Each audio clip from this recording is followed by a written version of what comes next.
दोस्तों गाइस, आज इस एक लेक्चर के अंदर हम स्प्रिंग बूट डेटा जेपीए को पूरा अच्छे से कवर कर रहे होंगे। एकदम बिगनर फ्रेंडली रहने वाला ये। इसके अंदर हम एक प्रोजेक्ट भी बना रहे होंगे which is the hospital management system. इसके अंदर हम अच्छे समझेंगे कैसे आप लोग मल्टीपल एंटिटीज को आपस में कनेक्ट कर सकते हो, कैसे मल्टीपल रिलेशनशिप्स आप बना सकते हो इन अ रिलेशनल डेटाबेस सिस्टम, और साथ में आप क्वेरी कैसे कर सकते हो, आप ऑप्टिमाइज क्वेरी कैसे कर सकते हो, क्या होता है कैस्केड टाइप, क्या होता है फेच टाइप, क्या होता है N+1 ऑप्टिमाइजेशन। ये सब चीज़ समझ रहे होंगे जो कि इस एक लेक्चर को एक बहुत ही एडवांस लेक्चर बना रहा होगा। अगर आप एकदम बिगनर हो स्प्रिंग बूट के अंदर, डोंट वरी, आपको सब कुछ अच्छे समझ में आने वाला है। और साथ ही में ये हॉस्पिटल मैनेजमेंट सिस्टम जो प्रोजेक्ट है, ये आपके रेज्यूमे के अंदर भी चार चांद लगा रहा होगा अगर आप इसको शोकेस करते हो अपने लिंक्डइन के ऊपर या फिर अपने रेज्यूमे के अंदर। तो एक बहुत बढ़िया प्रोजेक्ट है अपने आप में, बिकॉज ये आपको पूरा का पूरा स्प्रिंग बूट डेटा जेपीए के बारे में ट्रेन कर रहा होगा। हम सारी मैपिंग समझेंगे, 1 to 1, 1 to many, many to many, ये सब कैसे काम करती हैं, ट्रांजैक्शनल कॉन्टेक्स्ट के साथ अलग अलग कैस्केड टाइप किस तरीके से परफॉर्म करते हैं। ये सब चीज़ें आज इस एक लेक्चर के अंदर हम पूरा समझ रहे होंगे। एक बड़ा लेक्चर रहने वाला है क्योंकि स्प्रिंग डेटा जेपीए को पूरा एंड टू एंड कवर किया जा रहा है यहाँ पे, तो थोड़ा टाइम लग सकता है। तो एक काम करो, अभी कभी जाओ, लाइक कर दो इस वीडियो को, चैनल पर करना ही हो तो चैनल को सब्सक्राइब कर दो, और इसी के साथ हम स्टार्ट करते हैं इस एप्लीकेशन को। तो ये एप्लीकेशन हमने लास्ट लेक्चर से ही बनाना स्टार्ट कर दिया था, जहां पर हमने पेशेंट एंटिटी बनाई थी। लेकिन जब आप एक हॉस्पिटल में जाते हो, if you are a patient there, तो वहां पर अलग अलग चीज़ें आप कर पाते हो, राइट। आप डॉक्टर के साथ अपॉइंटमेंट बुक कर सकते हो। डॉक्टर आपका मल्टीपल डिपार्टमेंट में हो सकता है, राइट। मल्टीपल डिपार्टमेंट होते हैं हॉस्पिटल में, कार्डियोलॉजी हो गया, फिजियोलॉजी हो गया। उसमें से किस डिपार्टमेंट में कौन सा डॉक्टर है, कोई डॉक्टर किसी डिपार्टमेंट का एचओडी भी हो सकता है, right, head of department. Patient का इंश्योरेंस भी हो सकता है। तो ये सब चीज़ें अगर आपको मैनेज करनी है, अपॉइंटमेंट मैनेज करनी है, तो उसके लिए एक हॉस्पिटल मैनेजमेंट सिस्टम आपको चाहिए होता है। यही पूरा का पूरा आज हम इस प्रोजेक्ट की हेल्प से डिपिक्ट कर रहे होंगे। और इसी के साथ इसका पूरा का पूरा कोड आपको अवेलेबल होगा। जैसे कि ये अभी हमारा कोड है, अभी तक चल रहा था। अगर इस कोड की एक्सेस आपको चाहिए तो just go to the link in the description box. ये वाला आपका पिछले लेक्चर वाला कोड है, इसको मैंने यहाँ पर कमिट कर दिया है, सो दैट अगर आपको इस वाले कमिट से स्टार्ट करना है तो वो भी आप कर सकते हैं। जस्ट डू कमांड 9 या फिर control 9 to open this git window. और इस गिट विंडो में आप देख सकते हैं कि ये हमारा कमिट है, इनिशियल कमिट। और ये वाला प्रोजेक्ट जब खत्म हो जाएगा तो उसके बाद मैं एक और कमिट कर दूंगा, सो दैट आप इन दोनों कमिट्स में से कहीं पर भी जा सको। ठीक है, इजी इनफ। तो स्टार्ट करते हैं। सबसे पहले हम यहाँ पर बहुत सारी एंटिटीज बना रहे होंगे। तो we already have the patient entity, लेकिन अब मैं बनाऊंगा ये इंश्योरेंस एंटिटी, और उसके बाद हम समझेंगे ये रिलेशनशिप यहाँ पर कैसे बना हुआ है। इसके अलावा ये ERD डायग्राम कैसे काम करता है, ये सब चीज़ें भी मैं सिखाऊंगा, जो कि इंटरव्यू पॉइंट ऑफ व्यू से बहुत अच्छे टॉपिक्स होते हैं। ठीक है, तो स्टार्ट करें। सबसे पहले इस इंश्योरेंस एंटिटी को बनाते हैं। तो just go to the entity, right click and create a new class. Let's create this insurance right here. और अगर आपको एक एंटिटी बनानी है तो उसको एंटिटी एनोटेशन देना होगा इस तरीके से। इसके अलावा यहाँ पर हम कुछ लॉन्ग के एनोटेशन डाल देते हैं, फॉर एग्जांपल गेटर, सेटर। इसके अलावा आप डाल सकते हैं @ no args constructor and @ all args constructor, जिससे कि इस इंश्योरेंस का कभी ऑब्जेक्ट बनाना हो तो बड़ा आसान हो जाए आपके लिए।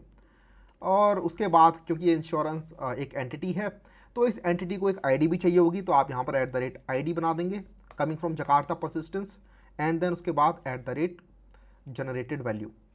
और यहाँ पर मैं डाल दूंगा strategy equals to generation type dot identity like this, private long ID। तो यहाँ पर इंश्योरेंस का एक फील्ड रेडी है। मैं काम करता हूँ इसके अंदर और भी बचे हुए फील्ड्स डालता हूँ इस इंश्योरेंस के अंदर, और उसके बाद हम यहाँ पर अपना काम स्टार्ट कर रहे होंगे बाय क्रिएटिंग एसोसिएशन। तो ये हमारा पेशेंट इंश्योरेंस है। इस इंश्योरेंस के अंदर मैंने पॉलिसी नंबर डाल दिया है कि इंश्योरेंस का पॉलिसी नंबर क्या है, प्रोवाइडर कौन है, मतलब ICICI लॉम्बार्ड या फिर HDFC अर्गो, कोई भी हो सकता है, राइट। वैलिड अंटिल, कब तक ये इंश्योरेंस वैलिड रहेगा आपका, और साथ में कब ये क्रिएट किया गया था।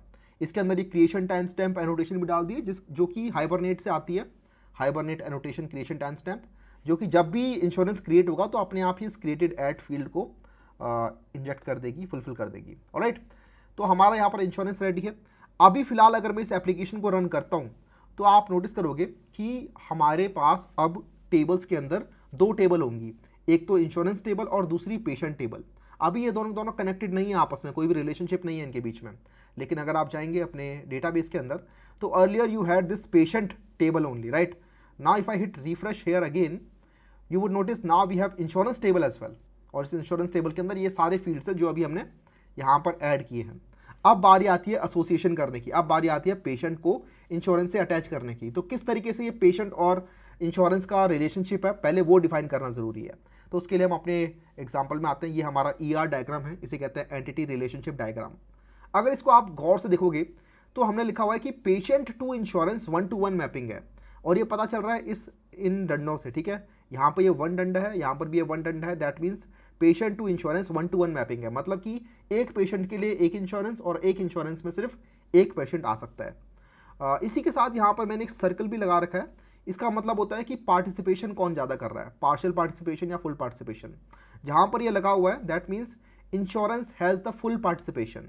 व्हाट इट मीन्स इज कि यहाँ पर इंश्योरेंस बिना पेशेंट के एग्जिस्ट नहीं कर सकता, वहीं पर पेशेंट बिना इंश्योरेंस के एग्जिस्ट कर सकता है।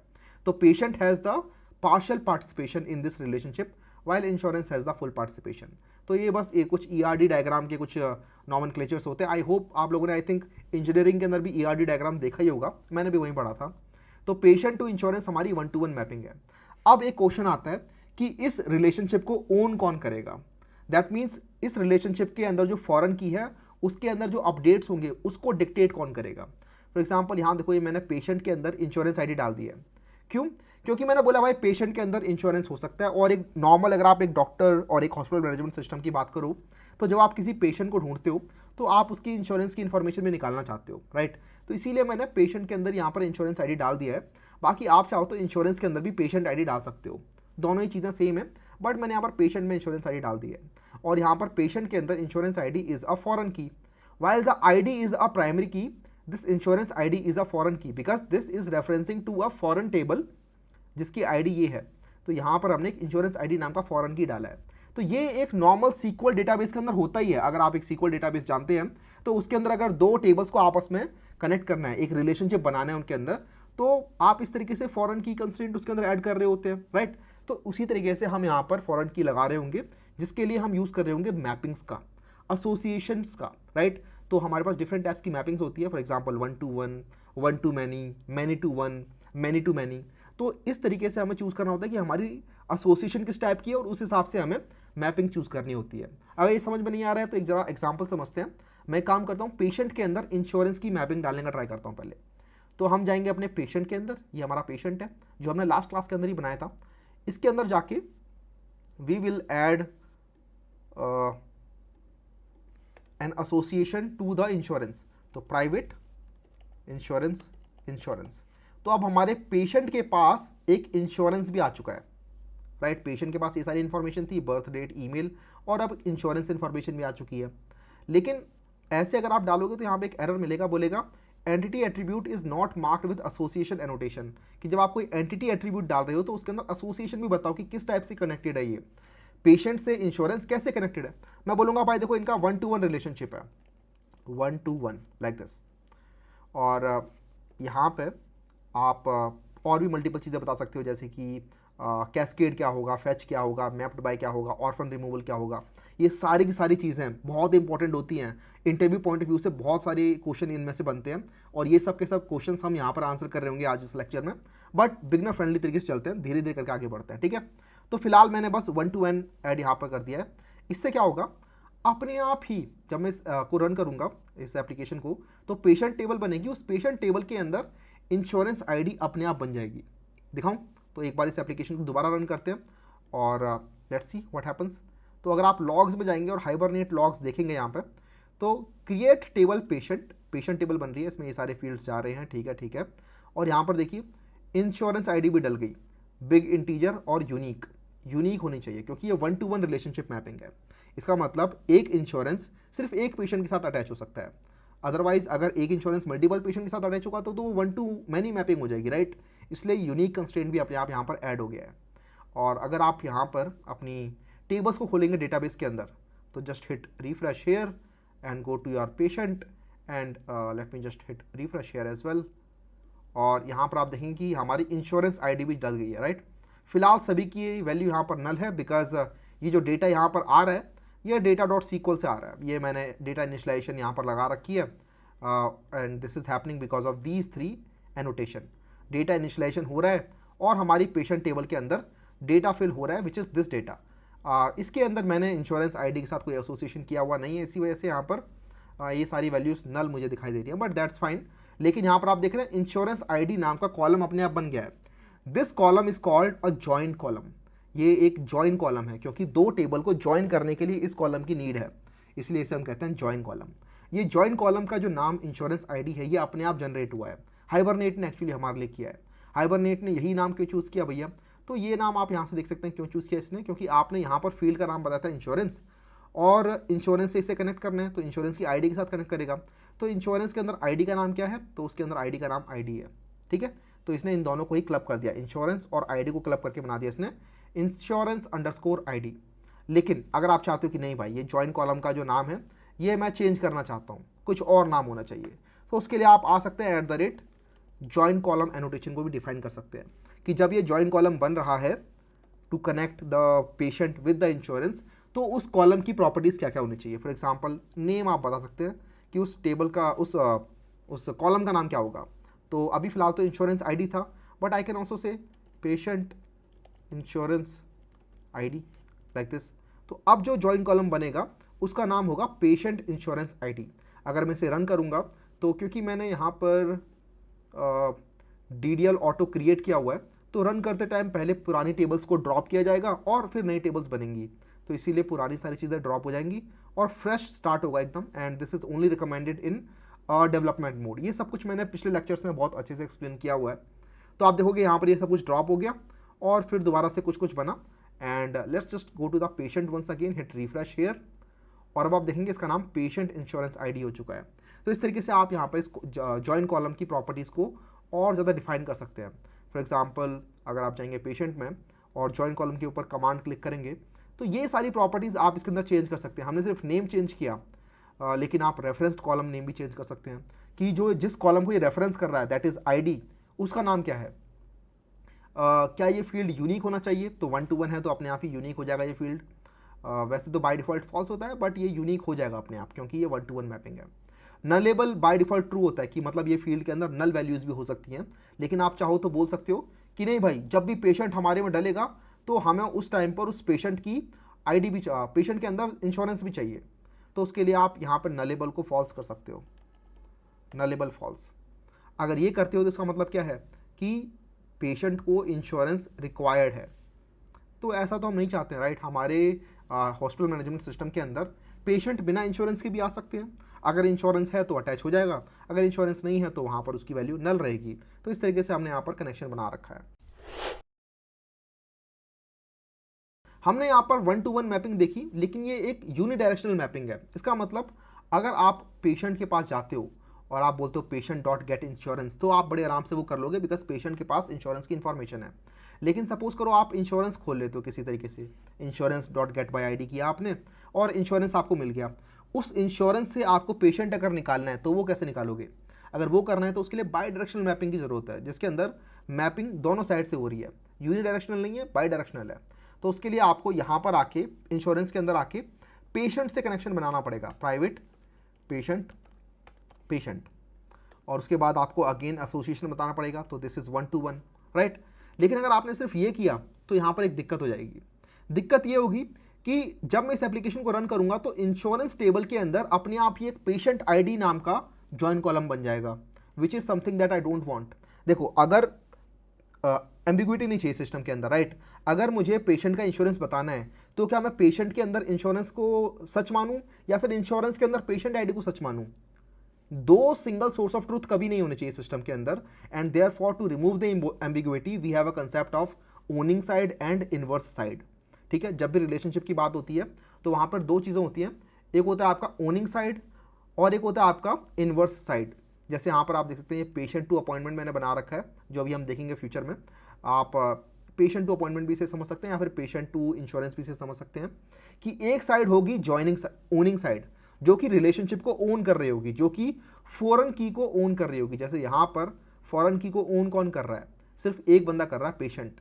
इंश्योरेंस के अंदर कोई पेशेंट आईडी नहीं है, पेशेंट के अंदर इंश्योरेंस आईडी है, जिससे कि सिंगल सोर्स ऑफ ट्रूथ बना रहता है ताकि हाइबरनेट को कन्फ्यूजन ना हो। इसीलिए आप ये नहीं कर सकते कि यहाँ पे 1 to 1 लिख दिया और you are allowing Hibernate to create another column, which is very very false. तो यहाँ पर हमें क्या कर रहे हैं, अगर हमें बाई डायरेक्शनल मैपिंग भी चाहिए और हम चाहते हैं कि सिर्फ एक ही साइड कॉलम बने, तो just defined this mapped by value here in side this 1 to 1। आप बोल दो कि ये जो पेशेंट यहाँ पर मैं रेफरेंस कर रहा हूँ inside the insurance, this is coming from the insurance inside the patient, तो अगर आप इस पर क्लिक करेंगे तो आप डायरेक्टली यहाँ पर चले जाएंगे, देख रहे हो, this is insurance inside the patient, ये पेशेंट टेबल है मेरी, उसके अंदर इंश्योरेंस को मैं डायरेक्टली रेफरेंस कर रहा हूँ इस तरीके से। तो अब अगर मैं करता हूँ insurance dot gate by I D और फिर उस इंश्योरेंस के अंदर से मैं पेशेंट निकालने का ट्राई करता हूँ, तो वो मैं आराम से कर पाऊंगा। All I have to do is just insurance dot get patient और मुझे वो पेशेंट यहाँ पर मिल जाएगा। उसके लिए अगेन एक डेटाबेस कॉल होगी ऑफ कोर्स, बट जेपीए के अंदर इस तरीके से मैं कनेक्ट कर सकता हूँ दोनों साइड को। तो एक साइड है owning side and this is called the inverse side. Inverse side क्यों? क्योंकि ये साइड फॉरेन की को डिक्टेट नहीं कर रही कि फॉरेन की के अंदर क्या अपडेट होने हैं, वो ये साइड डिक्टेट नहीं कर रही है, वो तो ये वाली साइड डिक्टेट कर रही है, पेशेंट वाली साइड, क्योंकि ये यहाँ पर जॉइन कॉलम डिफाइंड है। जिस साइड जॉइन कॉलम डिफाइंड है वही तो फॉरेन की को लेके आएगा और वही आपका ओनिंग साइड बन जाएगा। ओनिंग साइड का होना बहुत ज़रूरी है, अदरवाइज दोनों साइड अगर ओन हो गया तो फिर सिस्टम के अंदर सिंगल सोर्स ऑफ ट्रूथ नहीं बचेगा, दो सोर्स ऑफ ट्रूथ होंगे, which is not recommended practice. Alright, तो ये हमारी थी 1-to-1 मैपिंग दोनों साइड से।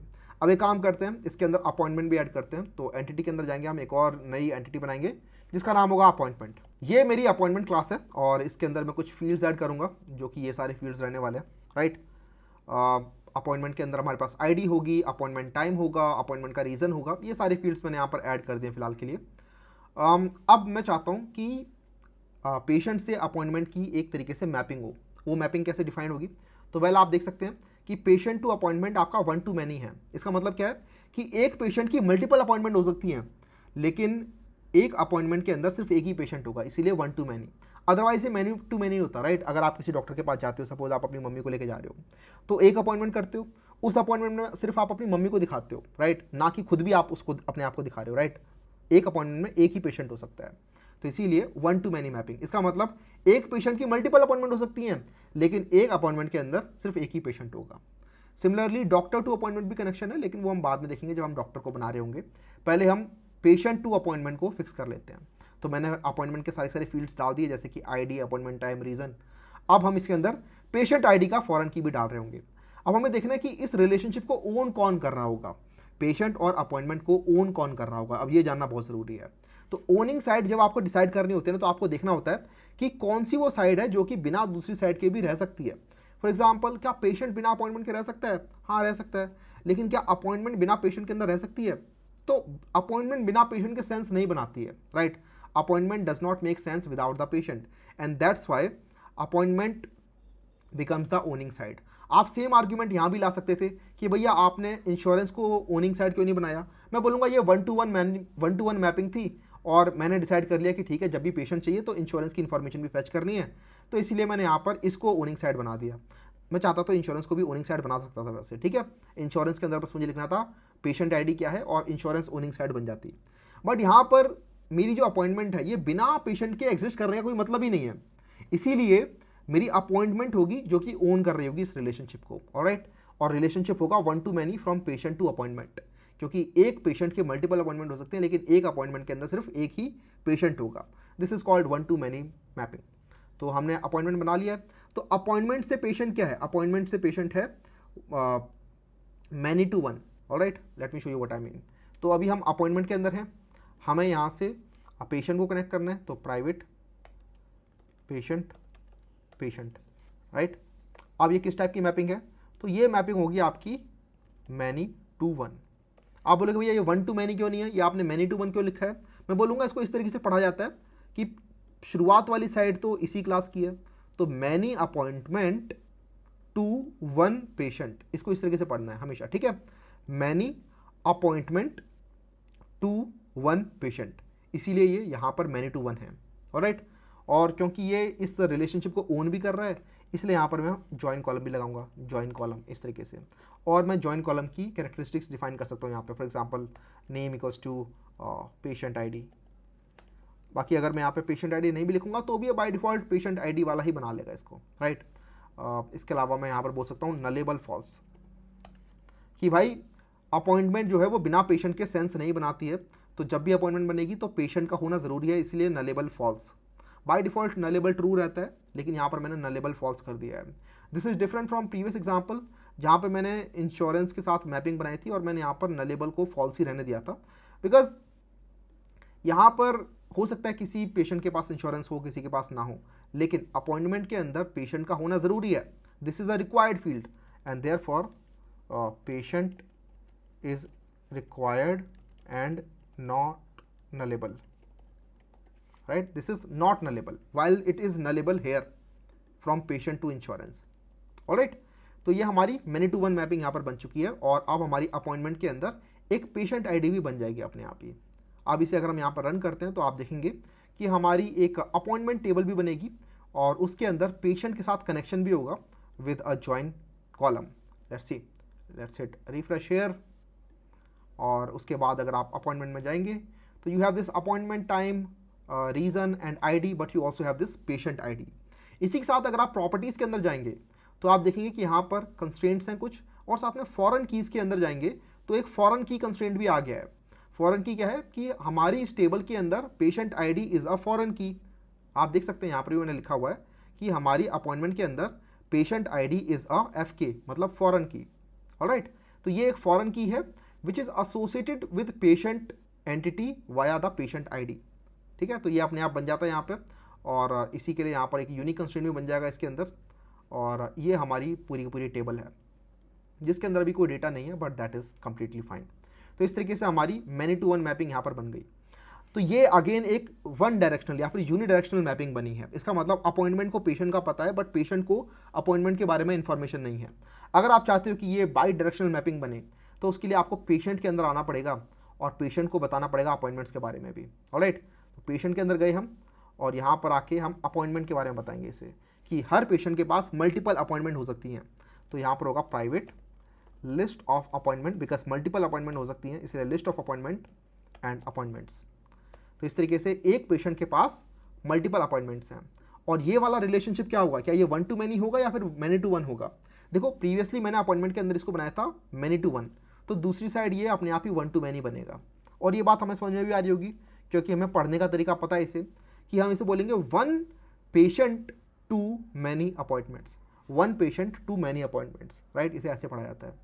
और क्योंकि ये साइड ओनिंग नहीं है, क्योंकि ये साइड इन्वर्स साइड है फॉर दिस रिलेशनशिप, तो इसीलिए आपको यहाँ पर मैप्ड बाय बताना पड़ेगा, अदरवाइज एक नया जॉइंट टेबल बन जाएगा. यहाँ पे 1 to many मैपिंग के अंदर जॉइंट टेबल ही बन जाता है सीधा, अगर आप मैपिंग नहीं बताते हो तो आप बोलोगे हाँ भाई मैं मैप करना चाहता हूँ on the appointment side, because appointment side has a patient field, तो मैं पेशेंट फील्ड के साथ मैप करना चाहता हूँ.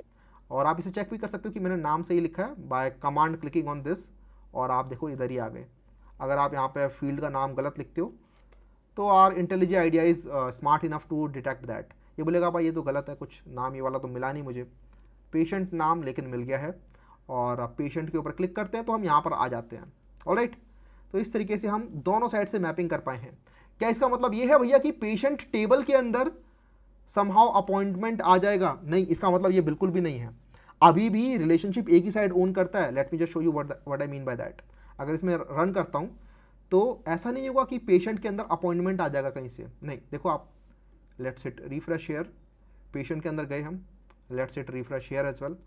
ये देखो पेशेंट को अभी भी अपॉइंटमेंट के बारे में कुछ नहीं पता है इनसाइड द टेबल, लेकिन जेपीए को पता है. अब जेपीए के पेशेंट को पता है. अब जेपीए के पेशेंट ऑब्जेक्ट को अगर आप बोलोगे ना पेशेंट डॉट गेट अपॉइंटमेंट्स, तो वो अपने आप क्वेरी रन करेगा जिससे कि वो अपॉइंटमेंट्स आपके पास लेके आ जाए.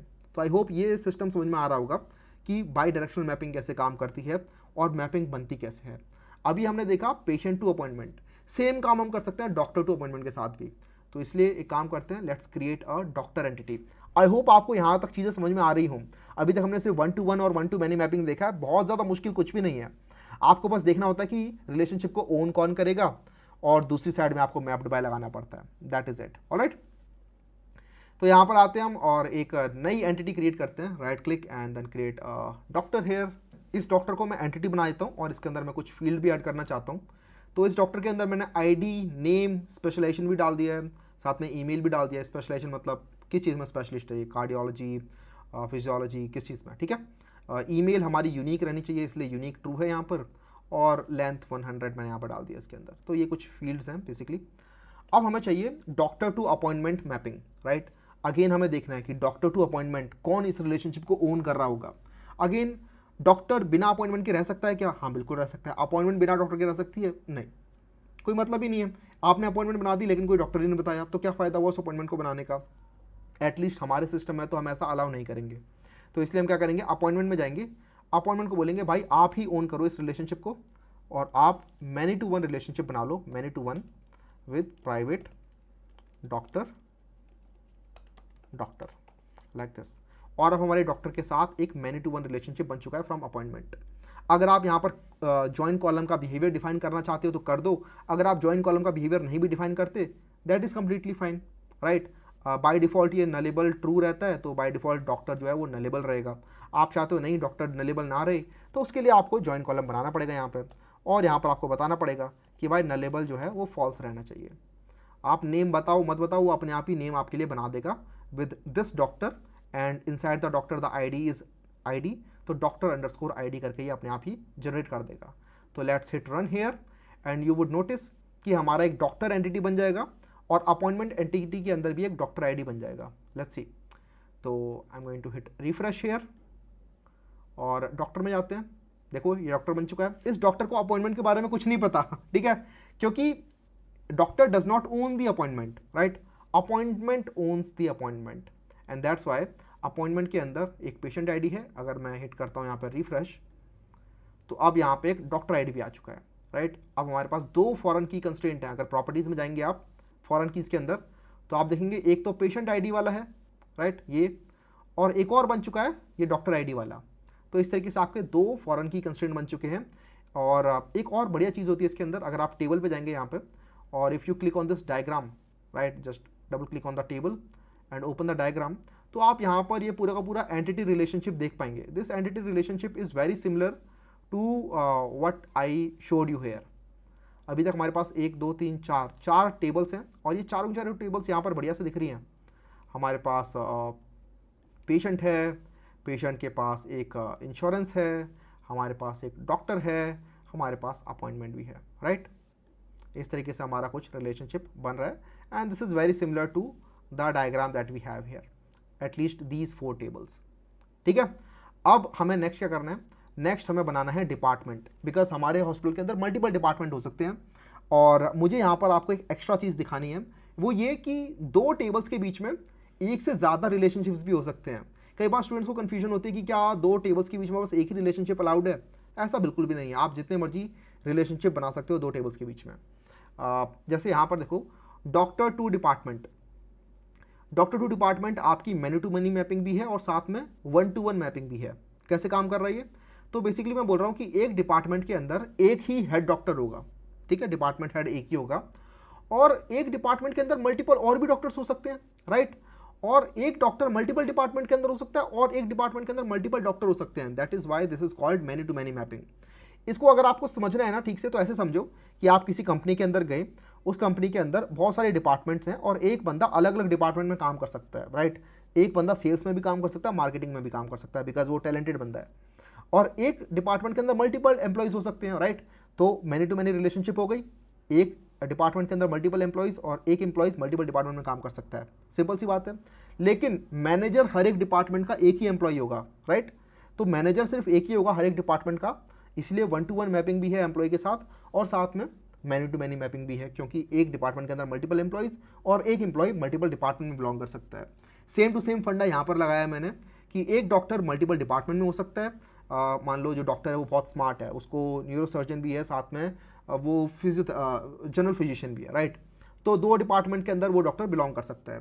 वहीं पे एक डिपार्टमेंट के अंदर मल्टीपल डॉक्टर हो सकते हैं। अगर मेरा जनरल फिजिशियन का डिपार्टमेंट है, उसके अंदर मेरे हॉस्पिटल में 4 डॉक्टर्स हो सकते हैं, राइट।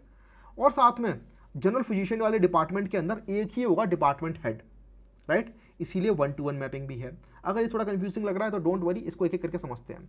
तो हमने ऑलरेडी डॉक्टर तो बना ही लिया है, let's create our department entity now. तो उसके लिए हम राइट क्लिक करेंगे यहाँ पे and let's create a new class, let's call it department, like this. इस डिपार्टमेंट के अंदर मैं बस नेम बताना चाहूँगा कि आईडी क्या है और नेम क्या है। तो डिपार्टमेंट के अंदर कुछ आईडी भी हो सकती है और डिपार्टमेंट के अंदर कुछ नेम भी हो सकता है। तो ये दो फील्ड्स तो रेडी है हमारे पास। अब मैंने यहाँ पे यूनिक ट्रू भी बना दिया है हर एक डिपार्टमेंट नेम को। फॉर एग्जांपल फिजियोथेरेपी नाम के 2 डिपार्टमेंट अलाउड नहीं है, राइट। अब हमें 1 to 1 रिलेशनशिप चाहिए department to doctor, saying that कि हर एक डिपार्टमेंट के अंदर एक डिपार्टमेंट हेड भी हो सकता है, राइट, या फिर हेड डॉक्टर हो सकता है। तो we'll do private doctor head doctor like this. तो हमारी रिलेशनशिप बन गया, बट रिलेशनशिप का टाइप क्या है या फिर एसोसिएशन की मैपिंग क्या है, तो ये हो जाएगा हमारा 1-to-1 लाइक दिस।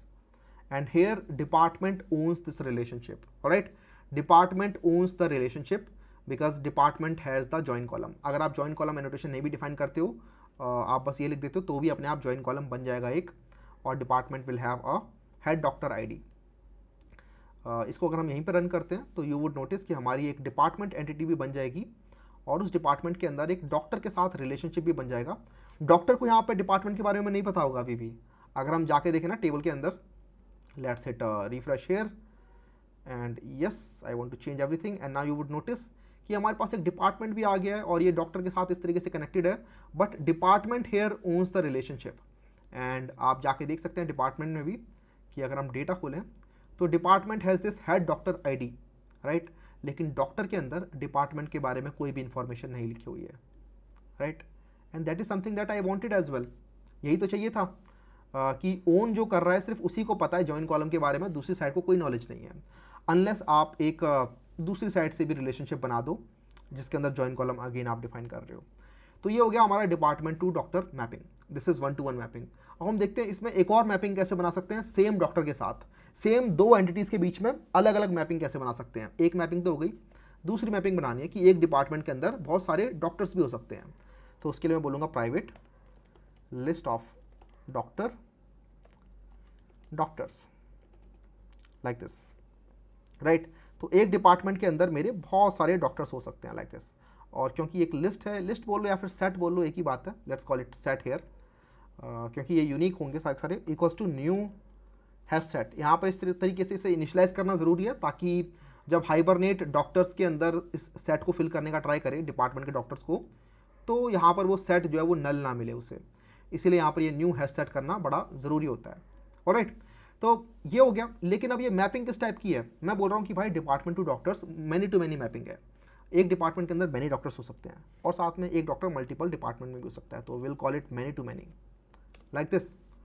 अब इसके बाद मैं बताऊंगा कि इसके अंदर जॉइंट टेबल कैसे बनेगी। यहाँ पर जॉइंट टेबल बनेगी, मैनी टू मैनी मैपिंग के अंदर एक जॉइंट टेबल बनती है, जॉइंट कॉलम से काम नहीं चलता है, and this is a very basic SQL concept as well, कि अगर आपको रिलेशनल डेटाबेस के अंदर doctor to department many to many mapping करनी है तो ये डायरेक्टली कनेक्ट नहीं हो सकते ऐसे, इनके बीच में एक जॉइंट टेबल बनेगी which is this one. You see this table doctor department, this is called the joint table. इसके अंदर डॉक्टर आईडी भी है, इसके अंदर डिपार्टमेंट आईडी भी है, इसके अंदर कोई आईडी फील्ड नहीं होता, इसके अंदर बस डॉक्टर आईडी और डिपार्टमेंट आईडी होती है, और दोनों के दोनों ही प्राइमरी की और फॉरेन की होते हैं। This is called a joint table in a relational database, very very important concept, having a joint table. तो यहाँ पर जॉइंट टेबल बन चुकी है और ये अपने आप बना देगा हाइबरनेट हमारे लिए when we create a many to many mapping like this, and we can also define the column names inside this joint table. अगर मैं कुछ नहीं करता तो भी अपने आप बन जाएगा एक mapping. Let me show you, hit run, और आप देखेंगे कि डिपार्टमेंट टू डॉक्टर्स एक मैनी टू मैनी मैपिंग के लिए एक नई टेबल यहाँ पर बन जाएगी। लेट्स हिट रिफ्रेश, और ये देख रहे हो डिपार्टमेंट डॉक्टर्स अपने आप बन गए, डिपार्टमेंट डॉक्टर्स मैंने नहीं बनाया, अपने आप बन गया ये देखो डिपार्टमेंट आईडी डॉक्टर आईडी इसके अंदर है, दोनों की दोनों ही प्राइमरी की हैं, दोनों की दोनों फॉरेन की हैं। ये इन आइकन से नज़र आता है कि ऊपर ये प्राइमरी की है और ये नीचे वाला इसको फॉरेन को पॉइंट कर रहा है। बाकी हम प्रॉपर्टीज़ में जाकर भी देख सकते हैं कि इसके अंदर दो कॉलम्स हैं, इसके अंदर कंस्ट्रेंट में जाएंगे तो ये रही इसके अंदर प्राइमरी की, दोनों चीज़ें आती हैं प्राइमरी की के अंदर, डॉक्टर आईडी और डॉक्टर्स डिपार्टमेंट आईडी और डॉक्टर्स आईडी। प्राइमरी की बोलता है बेसिकली कि किसी भी रो को डिफाइन करने के लिए कितनी चीज़ें चाहिए और कौन सी चीज़ चाहिए। तो मैं बोलूँगा अगर इसमें से किसी एक रो को आपको यूनिकली डिफाइन करना है तो you need both these fields and hence both these things are primary key. A pair of doctor ID and department ID create a primary key inside this joint table. उसके साथ ही foreign की भी अगर देखेंगे तो अगेन फॉरेन की भी दोनों ही हैं, डॉक्टर आईडी और डिपार्टमेंट आईडी। तो ये टेबल अपने आप बन गई है। और अगर आप डिपार्टमेंट को खोल के देखेंगे तो डिपार्टमेंट के अंदर इसके बारे में कोई जिक्र नहीं होगा, इस नए रिलेशनशिप के बारे में, ये देखो, और साथ में डॉक्टर को तो कुछ पता ही नहीं डिपार्टमेंट के बारे में, लाइक दिस, राइट। तो डॉक्टर टू डिपार्टमेंट रिलेशनशिप अपने आप बन चुका है और उसको फैसिलिटेट करेगा ये डॉक्टर डिपार्टमेंट डॉक्टर्स। इसका मतलब क्या है कि कभी अगर आपको क्वेरी करनी है कि get me all the doctors inside this department, तो उस टाइम पे क्वेरी कर रहे होगे आप इस टेबल के अंदर। तो आप इस टेबल में जाओगे और फाइंड क्वेरी करोगे where the department ID is this, और आप सारे डॉक्टर्स वहाँ से निकाल सकते हो। या फिर कभी आपको क्वेरी करना है कि get me all the departments this doctor is in, कि ये डॉक्टर किस किस डिपार्टमेंट के अंदर बिलोंग करता है, अगेन आप इसी टेबल के अंदर आके क्वेरी कर रहे होगे, राइट। आई थिंक समझ में आ रहा होगा इन सभी का कंसेप्ट कि 1 to 1, many to many, many to one, many to 1 to 1, ये सब के सब रिलेशनशिप आपस में कैसे काम करते हैं। ओनिंग साइड क्या होती है, क्यों ओनिंग साइड की ज़रूरत है, क्यों इन्वर्स साइड की ज़रूरत है। To keep a single source of truth we have owning side and the inverse side. और यही सब चीज़ें ना मैंने यहाँ पर भी एक्सप्लेन की हुई है बहुत डिटेल में, तो एक बार मैं आपको दिखाता हूँ अपनी स्लाइड्स के अंदर। तो ये देखो, ये अपॉइंटमेंट टेबल है, ये हमारी पेशेंट टेबल है, राइट, या फिर patient entity and appointment entity. यहाँ पर आपने जॉइन कॉलम डिफाइन किया हुआ है और मैनी टू वन डिफाइन किया हुआ है, that means this becomes the owning side, क्योंकि यहाँ पर जॉइन कॉलम डिफाइंड है। जॉइन कॉलम सिर्फ ओनिंग साइड में ही डिफाइन हो सकता है, ये बात हमें पता है, because owning side ons the foreign की अपडेट्स, और फॉरेन की तभी बनती है जब जॉइन कॉलम आप डिफाइन करते हो, ठीक है, लिखा हुआ है the owning side dictates the foreign की अपडेट्स।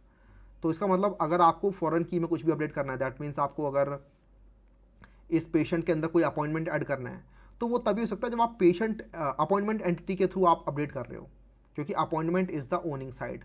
अपॉइंटमेंट के अंदर आप अपडेट कर रहे हो तभी आप नया अपॉइंटमेंट बना पाओगे, राइट। और ये देखो इस तरीके से कनेक्टेड है, ये मैप्ड बाय फील्ड के थ्रू, राइट। मैप्ड बाय के अंदर आपको वही लिखना है जो आपका यहाँ पर वेरिएबल नेम है, यहाँ पर पेशेंट है तो यहाँ पर पेशेंट ही लिखोगे आप। इसके अलावा कुछ और भी चीज़ें लिखी है मैंने, कैस्केड, ऑर्फन रिमूवल, फैच, ये सब अभी हम धीरे धीरे करके देखेंगे। बट की पॉइंट्स हैं ये जो हम ऑलरेडी देख चुके हैं। Updates to the mapped field on the inverse side can not update the foreign key. अगर आप इनवर्स साइड में आके कुछ भी अपडेट करते हो इस रिलेशनशिप के अंदर, तो वो डेटाबेस के अंदर अपडेट नहीं होंगे। क्यों? क्योंकि ओन करता है ओनिंग साइड, रिलेशनशिप को ओन करता है या फिर फॉरेन की को ओन करता है ओनिंग साइड। अगर आप इनवर्स साइड में आके कुछ भी अपडेट कर देते हो तो you can't expect owning side to change that accordingly, right. मैं कहना चाहता हूँ कि अगर मैं गया पेशेंट के अंदर अपॉइंटमेंट्स की लिस्ट में and I do patient dot get appointments dot remove some appointment, right, मैं कर सकता हूँ ऐसा यहाँ पर, but that will not update the appointment here because appointment owns the foreign key constraint, ठीक है। तो अगर आप एक नया अपॉइंटमेंट ऐड करते हो यहाँ पर इस लिस्ट में या फिर डिलीट कर देते हो कोई सा, that will not change it here. I hope I am making sense here, but I think आपको ओनिंग साइड और इनवर्स साइड का कंसेप्ट समझ में आ जाना चाहिए अब तक। अगर नहीं आ रहा है तो डोंट वरी, कमेंट सेक्शन के अंदर आप पूछ सकते हैं मेरे से, मैं बिल्कुल आपकी वहाँ पे हेल्प करने का ट्राई करूँगा। यहाँ अभी हमारा डिपार्टमेंट इस रिलेशनशिप को ओन कर रहा है। एक और इंपॉर्टेंट बात, एक मैनी टू मैनी रिलेशनशिप है लेकिन ओन कौन कर रहा है? ओन कर रहा है डिपार्टमेंट। कैसे? क्योंकि मैनी टू मैनी यहाँ पर डिफाइंड है, जहाँ पर जिस साइड आपने मैनी टू मैनी डिफाइन किया है वही उसको ओन करेगा। दैट मीन्स अगर आपको डिपार्टमेंट ऑफ डॉक्टर्स के अंदर कुछ भी अपडेट करना है तो वो डिपार्टमेंट एंटिटी के थ्रू ही होगा, डॉक्टर एंटिटी के थ्रू आप अपडेट करोगे। And if you expect that to be reflected inside your joint table, that's not going to happen. अगर आपको कुछ भी अपडेट करना है डिपार्टमेंट डॉक्टर्स के अंदर तो आपको वो डिपार्टमेंट एंटिटी के थ्रू ही करना पड़ेगा। इसी के साथ आप चाहो तो अपने जॉइंट टेबल का बिहेवियर भी डिफाइन कर सकते हो यहाँ से by using this joint table. और बाय डिफ़ॉल्ट इसने एक जॉइंट टेबल बना दिया जिसका नाम इसने रखा है डिपार्टमेंट डॉक्टर्स। आप चाहो तो चेंज कर सकते हो इसको, नेम को आप बोल सकते हो my department doctors, DPT doctors, like this. इसके साथ ही आप यहाँ पे जॉइन कॉलम डिफाइन कर सकते हो, और क्योंकि डिपार्टमेंट इसे ओन कर रहा है इसलिए यहाँ पर जॉइन कॉलम आप ऐसे डिफाइन करोगे, join column and the name equals to जो भी यहाँ पर ओन करता है। तो यहाँ पर डिपार्टमेंट ओन करता है इसे, तो डिपार्टमेंट ID यहाँ पर कॉलम नेम है, राइट। तो ये वाला जो कॉलम नेम है बेसिकली मैं यहाँ पर वो डिफाइन कर रहा हूँ। तो I can write department ID और I can do DPT ID। तो अब जो कॉलम बनेगा उसका नाम होगा DPT ID and not department ID। इसी के साथ मैं इन्वर्स जॉइन कॉलम भी डिफाइन कर सकता हूँ यहाँ से, inverse join column equals to @join column और नेम इक्वल्स टू, तो वो था डॉक्टर ID, मैं यहाँ पे बोलता हूँ लेट्स से डॉक्टर ID ही इसको। तो दूसरी साइड वाला जो कॉलम है which is this doctors ID लिखा हुआ है यहाँ पर, तो मैंने इसको डॉक्टर ID बोल दिया है, तो मैंने सब कुछ ही चेंज कर दिया इसके अंदर। तो if we hit refresh here you would notice कि हमारी जो जॉइन टेबल बनी है वो अब चेंज हो जाएगी। लेट्स हिट रिफ्रेश हियर और अब देखो let me just hit refresh here as well. अब आप देखोगे यहाँ पर दो टेबल बन चुकी हैं, डिपार्टमेंट डॉक्टर्स और माई DPT डॉक्टर्स। ऐसा क्यों हुआ? क्योंकि बाय डिफ़ॉल्ट डिलीट नहीं हुआ कुछ भी। अगर आपने एक नई टेबल बनाई है तो एक नई टेबल बन जाएगी, पुरानी वाली टेबल भी रहेगी सिस्टम के अंदर, तो आप बस यहाँ पर आके इसको डिलीट कर सकते हो इस तरीके से, एंड यू विल से कि हाँ भाई डिलीट कर दो, डोंट वरी, राइट। और ये वाली वो नई टेबल है जो अभी हमने बनाई है, इसके अंदर डॉक्टर आईडी है और DPT_ID है, ये सब हम यहाँ पर सेट कर पाए इस तरीके से। अगर आपको चाहिए bidirectional mapping many to many के अंदर, तो वो भी आप कर सकते हो, बस जाओ इसके अंदर डॉक्टर के अंदर, और अगर आपको चाहिए डॉक्टर के सारे departments, you can do private set of departments equals to new hash set, and then यहाँ पर हम करेंगे @many to many like this. और आपको मैप्ड बाय बताना बड़ा ज़रूरी है, वरना एक और जॉइंट टेबल बन जाएगी विच यू डोंट वांट।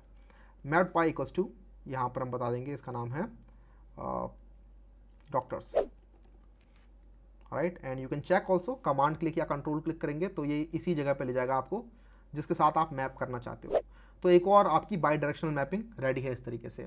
तो आई थिंक हमने सारे रिलेशनशिप बना दिए हैं। अगर आप यहाँ पर आके अपने टेबल को ओपन करते हैं और डायग्राम को ओपन करते हैं तो यू वुड नोटिस वो सारे डायग्राम, आई मीन ये जो डायग्राम है this is exactly the same diagram which we have here. अगर हम इसको सेट करें ठीक से, I mean you can change all of this here. Doctor यहाँ आ गया, पेशेंट यहाँ आ गया, अपॉइंटमेंट नीचे आ जाएगा, माय डिपार्टमेंट डॉक्टर इधर आ गया और डिपार्टमेंट इधर आ गया, इंश्योरेंस यहाँ कहीं है। तो वो इस तरीके से कुछ फिगर बना हुआ है आपका, राइट। डॉक्टर ये रहा, डिपार्टमेंट ये रहा, और माय डिपार्टमेंट डॉक्टर यहाँ कहीं है। तो ऐसा कुछ रिलेशनशिप बन गया है आपका। You can click on this key play out, that will hopefully save it, but it changes it again, right. तो कोई दिक्कत नहीं है, लेकिन हाँ हमारा ये फिगर जो है बिल्कुल ऐसा बन गया है। हमने सारे के सारे रिलेशनशिप बना लिए हैं। अब इंपॉर्टेंट कंसेप्ट आते हैं, जैसे कि कैस्केड टाइप क्या होता है, फेच टाइप क्या होता है, ऑर्फन रिमूवल क्या होता है। ये बहुत इंपॉर्टेंट कंसेप्ट होते हैं इंटरव्यू पॉइंट ऑफ व्यू से। तो अभी तक अगर वीडियो पसंद आ रही है तो ज़रूर कर दो लाइक, बिकॉज ये सारे कॉन्सेप्ट्स हम अब देखने वाले हैं। इसके लिए हमें ऑपरेशंस के अंदर मूव करना पड़ेगा। अब हम यहाँ पर क्वेरीज रन करेंगे। अभी तक तो हमने सिर्फ अपना डेटाबेस बनाया है, राइट। अभी तक हमने बस DDL किया है, डेटा डिफाइन किया है, बट अब हम यहाँ पर क्वेरीज भी कर रहे होंगे। तो लेट्स स्टार्ट दैट नाउ। अगर आपको ऑपरेशंस करने हैं अपने डेटाबेस के अंदर, कुछ भी नया सेव करना है, कुछ एडिट करना है, कुछ डिलीट करना है, तो वी नो कि उसके लिए हमें रिपोजिटरी की नीड होती है। हम चाहें तो डायरेक्टली एंटिटी मैनेजर क्लास की हेल्प से भी कर सकते हैं, बट वो हमें नहीं चाहिए, राइट। वो एक ऑप्टिमाइज तरीका नहीं है, वो एक रिकमेंडेड वे भी नहीं है। तो उसके लिए हमें सबसे पहले यहाँ पर हर एक एंटिटी के लिए रिपोजिटरी बनानी पड़ेगी। जैसे मैंने ऑलरेडी एक पेशेंट रिपोजिटरी बना रखी है। रिपोजिटरी बनाने के लिए कुछ नहीं करना होता, बस इस तरीके से आपको एक्सटेंड्स JPA रिपोजिटरी करना होता है, और ये काम हम बड़े आराम से यहाँ पर जाके कर सकते हैं। I mean just create new interface, और उस तरीके से आप रिपोजिटरी बना सकते हैं। या तो आप मैन्युअली बनाओ, या फिर आप चाहो तो एक टूल की हेल्प से यहाँ पर इसे ऑटोमेटिकली भी बनवा सकते हो, और उस टूल का नाम है JPA Buddy। Let me show you. तो आपको एक प्लगइन इंस्टॉल करना पड़ेगा। आप जाएंगे, डबल शिफ्ट करो इंटेलिजे के अंदर एंड लिखो यहाँ पे प्लगइन, और ये हमारी प्लगइन की स्क्रीन आ जाएगी यहाँ पर। ये आप प्रेफरेंस के अंदर जाके भी ओपन कर सकते हैं। जस्ट डू कंट्रोल कॉमा या फिर कमांड कॉमा, और आपका ये विंडो ओपन हो जाएगा प्रेफरेंस का। उसके बाद आप प्लगइन्स में जाएंगे तो ये आपको दिखेगा। यहाँ पर जाके आपको JPA Buddy सर्च करना है मार्केट प्लेस के अंदर, और ये आपको JPA Buddy दिख जाएगा। This is the plugin that I was talking about. ये एक फ्रीमियम प्लगइन है, इसका मतलब इसके अंदर कुछ पेड फीचर्स भी हैं, और वो पेड फीचर्स आपको मिल जाते हैं अगर आपने इंटेलिजे का अल्टीमेट वर्जन ले रखा है। बट इसके फ्री फीचर्स भी हमारे काफ़ी काम के हैं, तो हम वो यूज़ कर सकते हैं। फॉर एग्जांपल अब मैं क्या कर सकता हूँ, अगर मैं अपॉइंटमेंट एंटिटी के अंदर गया तो मुझे यहाँ पर कुछ दिखाई देगा ये सब, ठीक है। एक बार आपने इंस्टॉल कर लिया ना उस प्लगइन को, तो आपको रिलोड करने के लिए इंटेलिजे बोलेगा कि एक बार रीस्टार्ट कर दो इंटेलिजे आइडिया को। बस उतना सा करना है, अपने आप ही आपको ये चीज़ दिखने लग जाएगी ऊपर एंटिटी के अंदर, राइट। इसकी हेल्प से आप बेसिकली कुछ JPQL मेथड बना सकते हो। इसकी हेल्प से आप लोग काफ़ी कुछ कर सकते हो, DDL क्वेरीज लिख सकते हो। लेकिन अगर आप यहाँ क्लिक करोगे स्प्रिंग डेटा रिपोजिटरी के ऊपर, तो इसकी हेल्प से आप लोग स्प्रिंग डेटा रिपोजिटरी भी क्रिएट कर सकते हो, और वही हमें चाहिए, राइट। फॉर एग्जांपल इस अपॉइंटमेंट के लिए मुझे अपॉइंटमेंट रिपोजिटरी बनानी होगी। पेरेंट होगा इसका JPA रिपोजिटरी, आप चूज़ कर सकते हो किसको बनाना है। मैं JPA रिपोजिटरी को ही बनाना पसंद करूँगा। और उसके बाद पैकेज चूज़ कर सकते हो आप। पैकेज होगा मेरा रिपोजिटरी, राइट। मुझे रिपोजिटरी पैकेज के अंदर डालना है। जस्ट क्लिक ओके, और अपने आप ही आपका इंटरफेस रेडी है विद दिस टाइप अपॉइंटमेंट, और ID लॉन्ग है। इसने सब कुछ अपने आप पिक कर लिया है। तो अपने आप ही हमारी अपॉइंटमेंट रिपोजिटरी बन चुकी है रिपोजिटरी के अंदर। सिमिलरली मैं जाऊँगा डिपार्टमेंट के अंदर भी, क्रिएट रिपोजिटरी, और बस मेक श्योर कि आप ये सही चूज़ कर रहे हो। ओके, ये भी बन गया। डॉक्टर के अंदर गए, सेम काम करेंगे। तो इससे हमारा काम थोड़ा आसान हो जाता है। And my goal is to teach you all the things that industry people do, so that आप भी जल्दी जल्दी अपना काम कर पाएँ, आप भी अप टू द स्पीड रहें जब किसी इंडस्ट्री में आप काम करने जा रहे हैं तो, और प्रमोशन वगैरह आपको जल्दी मिले। ठीक है, ओके तो हमारी यहाँ पर सारी की सारी रिपोजिटरीज रेडी हैं, अब हम इनके थ्रू ऑपरेशंस परफॉर्म कर सकते हैं। Let's start with one operation between the patient and the insurance. अभी हमने देखा पेशेंट और इंश्योरेंस इस तरीके से कनेक्टेड है 1 to 1, और पेशेंट ओन्स द रिलेशनशिप। मैं चाहता हूँ कि I want to assign insurance to a patient, ये ऑपरेशन करना है मुझे, assign insurance to a patient. तो उसके लिए मैं आऊँगा, एक सर्विस बनाऊँगा। Inside this service, let's create a service. This would be appointment service, or no, insurance service, ठीक है। इसको हम बोलेंगे @service, इसके साथ ही @required ARCS constructor, so that मुझे यहाँ पर इंजेक्शन करते टाइम कोई नया कंस्ट्रक्टर ना बनाना पड़े बार बार। और मैं यहाँ पर इंजेक्ट करना चाहूँगा रिपोजिटरीज, पहले तो इंश्योरेंस रिपोजिटरी, एंड देन साथ में प्राइवेट पेशेंट रिपोजिटरी भी करना चाहूँगा, पेशेंट रिपोजिटरी लाइक दिस। तो इन दोनों की कॉरिस्पॉन्डिंग अपने आप ही एक कंस्ट्रक्टर इंजेक्शन वाला कंस्ट्रक्टर बन जाएगा, because we have written required ARCS constructor here coming from Lombok. इसके बाद हमें एक मेथड बनाना है, public void assign insurance to patient, और यहाँ पे हम इंश्योरेंस पास कर सकते हैं, insurance and then patient ID pass कर सकते हैं, long patient ID like this. ठीक है, तो मुझे पेशेंट आईडी मिल गया, इस पेशेंट के अंदर मुझे इस इंश्योरेंस को अटैच करना है। ठीक है, तो सबसे पहले तो हम पेशेंट फाइंड कर लेते हैं, patient equals to patient repository dot find by ID, और यहाँ पे पेशेंट आईडी डाल देंगे, डॉट और एल्स थ्रो, अगर पेशेंट मिल गया तो ठीक है, अदरवाइज एक्सेप्शन थ्रो कर दो। अब यहाँ पर आप चाहो तो अपना एक्सेप्शन भी बता सकते हो, अदरवाइज इसी पर छोड़ सकते हो, अपने आप ही एक्सेप्शन थ्रो कर देगा। एंटिटी नॉट फाउंड एक्सेप्शन, यहाँ पर आप मैसेज भी डिफाइन कर सकते हो, लेकिन अब आप बोल सकते हो patient not found with ID, patient ID like this. तो ये तो सिंपल काम था, हमें पेशेंट मिल चुका है। अब मुझे इस पेशेंट के अंदर ये इंश्योरेंस अटैच करना है, और हमें ध्यान रखना है कि patient is the owning side, तो I have to do patient dot set insurance, ठीक है। उसके बाद आप ये भी कर सकते हो insurance dot set patient, because देखो इंश्योरेंस के अंदर भी ना पेशेंट है, लेकिन ये इसको ओन नहीं कर रहा, ये बस हमने इसलिए लिखा है ताकि बाई डायरेक्शनल कंसिस्टेंसी